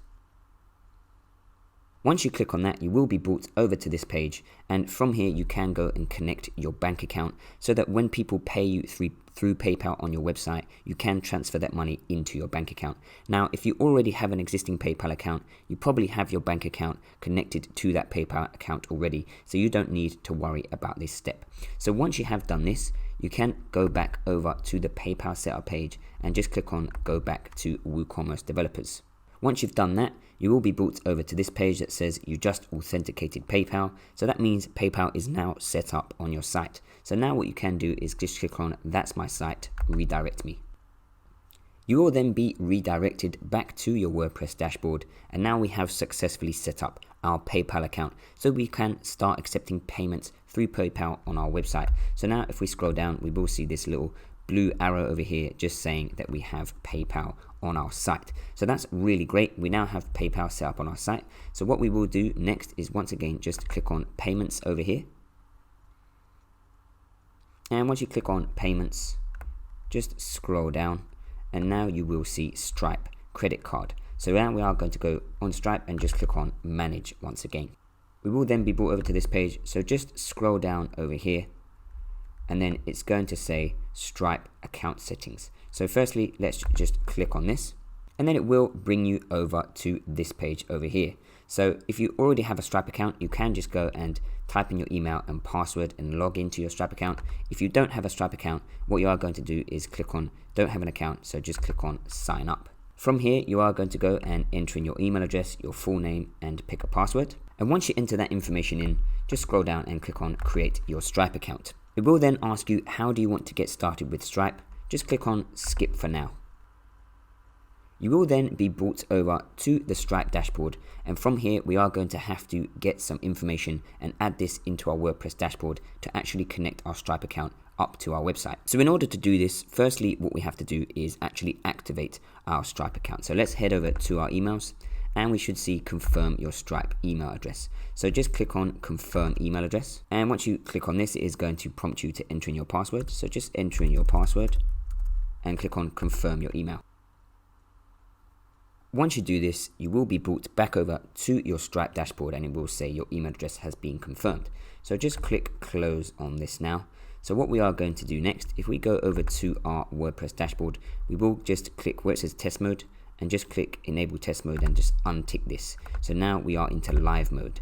So now we can actually add in the live publishable key and live secret key. Now these two keys are what are going to allow us to connect our Stripe account to our WordPress website. Now if you have it in test mode, then obviously when customers come over to your site, they won't actually be able to make a purchase through Stripe using their debit or credit card. So you definitely want to make sure that this is unticked. So now let's head back to our Stripe dashboard. Now what we are going to do next, in order to get these two keys, the live publishable key and the live secret key, we need to go to where it says developers over here. So just click on developers. Once you click on that, it is going to say API keys over here. So just click on API keys. And then over here, we can actually just toggle this. So it will say, please activate your account. So just click on this again so that we can actually activate our account. Otherwise, we will simply always be in test mode. So in order to do this, we do have your product over here. So we need to go and fill out all of this information over here. So I'm just going to go and fill out all of this information. Now, once you have filled out this information, make sure and go through that you filled it out all correctly. So you've got your business website in here. You have your business description, so just make sure it's something related to the products you're selling. So for example, in here, I've just put home electronics, and then I've just described what we're selling. So we sell mosquito lamps and other home electronic appliances. We sell to various customers online through Facebook and Google. We charge our customers on a one-time basis, depending on how many products they buy. So you can enter in something like that in there. Then in your account details, you don't have to enter in a company number or a VAT number, but make sure you have your business address. So just put your home address in if you're running your website from your home, which you most likely are. Then your legal name, your date of birth, your home address, and then your statement descriptor. So when somebody buys from your site, this is what's actually going to show up in their bank statement. So make sure you put the name of your store in there, then your support phone number, and then also in here you can enter in your bank details. So for me, I have the bank account currency in Great British Pounds, so it's asking for my sort code, account number. Now obviously if you select US dollars or something else, then it's going to prompt you to enter in your bank details for your American bank account. And this way, whenever somebody pays you through Stripe, you can actually go and deposit that money then into your bank account. So once you have done all of that, you can go and do the two-step authentication as well. So just go to click on get text message, then they will send you a text message and you can enter in a code, and then you will have two-step authentication set up, and then just click on submit application. Now I'm not going to do it for this one over here because obviously I haven't entered in correct details and I don't want to get in trouble with Stripe for setting up a fake Stripe account. So what I'm going to do next is I'm going to sign out of this account and I'm going to sign in to an account that is set up live after I have gone through all of this information and clicked submit application, and then that way we can go and get those keys and paste them into our store so we can actually connect up the store. So after you click on submit application, it should take a few hours for Stripe to actually accept your account.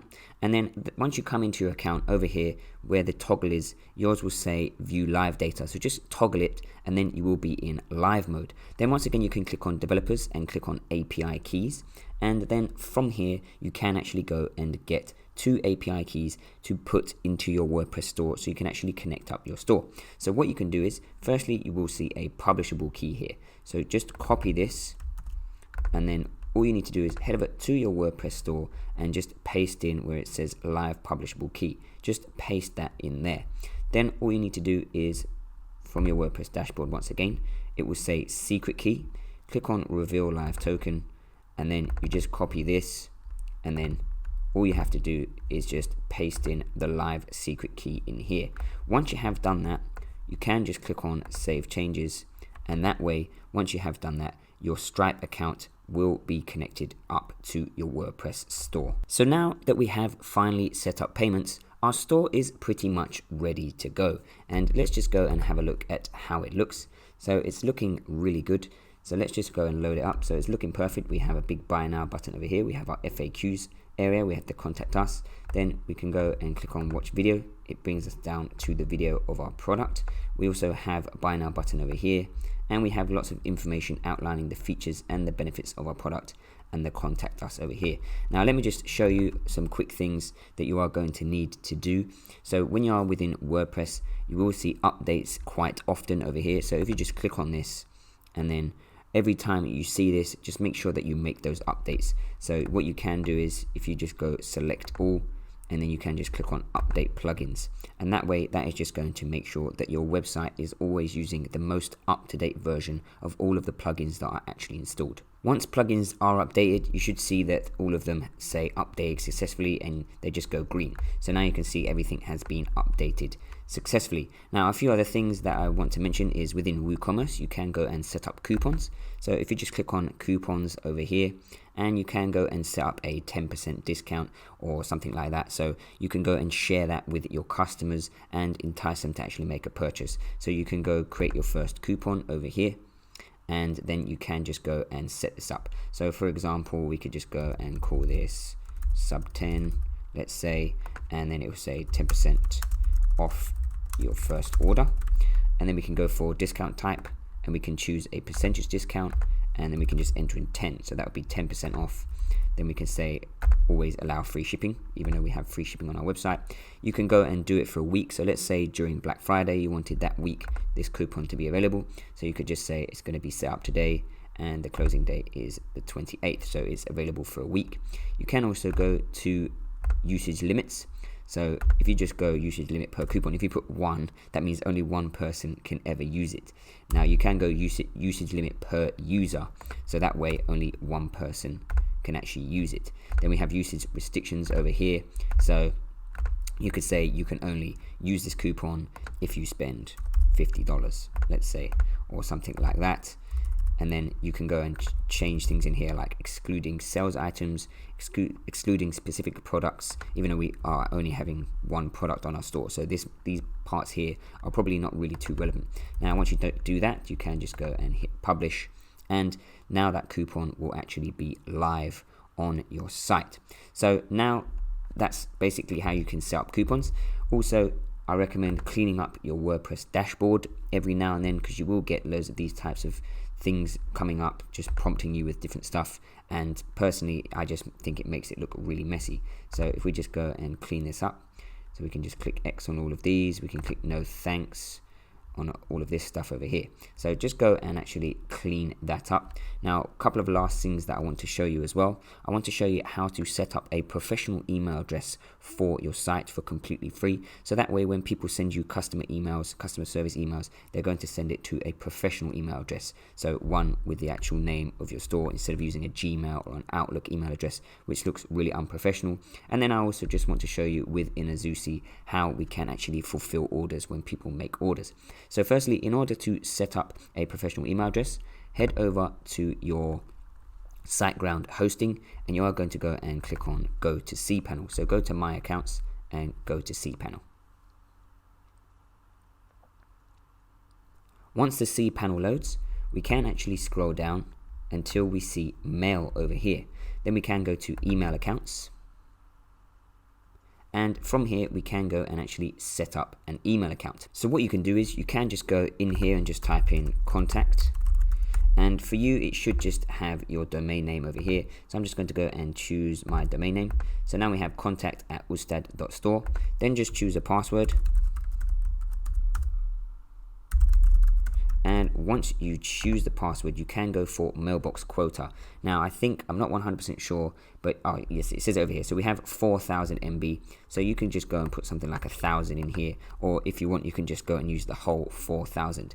Now once you do that, you can just go and click on create account. Then it's going to create that email account for you. So that email account is now set up. So now if we scroll down over here, we can go and see that we have this contact@ustad.store over here. So I can click on more, and I can go and just click on access webmail. So once you click on access webmail, it is going to bring you over to a webmail area where you can actually log in to that email account that you just set up. So over here, just click on got it. So I recommend using Roundcube because it's really easy to use. So click on Roundcube over here, and then it's going to bring you over to your email account. So now we can see over here we have contact@ustad.store.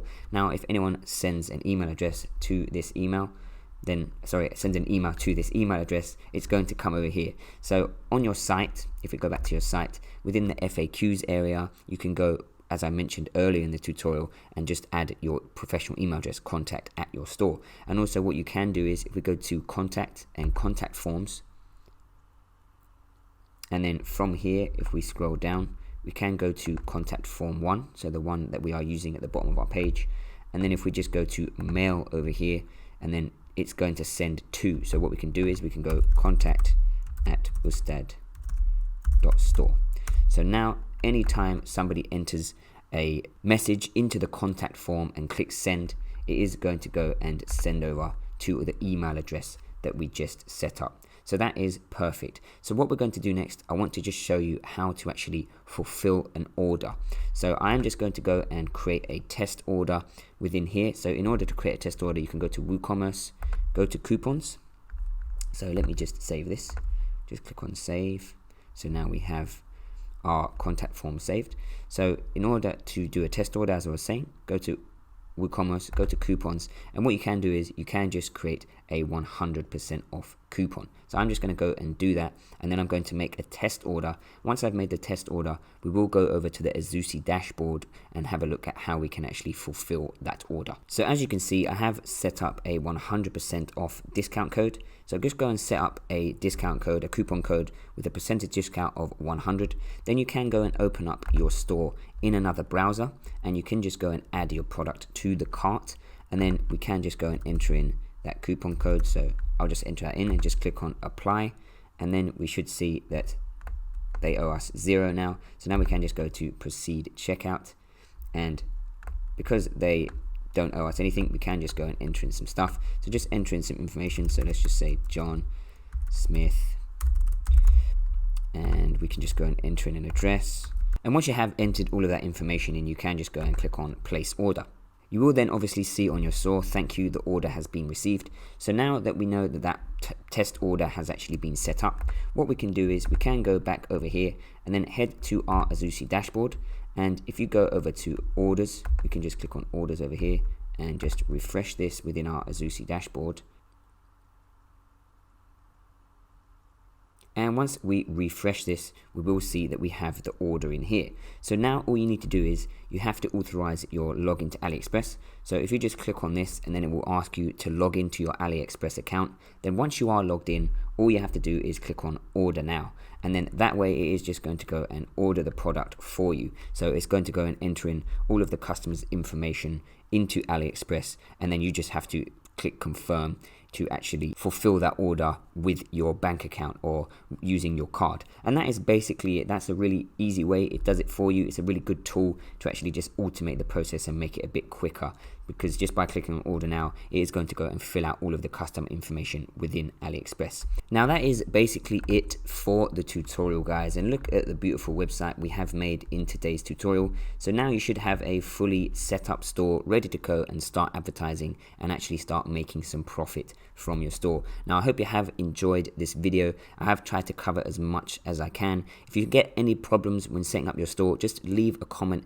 in the description, leave a comment in the comment sections below, and I'll try and get back to you as soon as I can and help you out with any problems you might have when setting up the store. And if you have enjoyed the video, just make sure to give it a big thumbs up, because it does really help out for my channel, and I hope to see you all in the next video.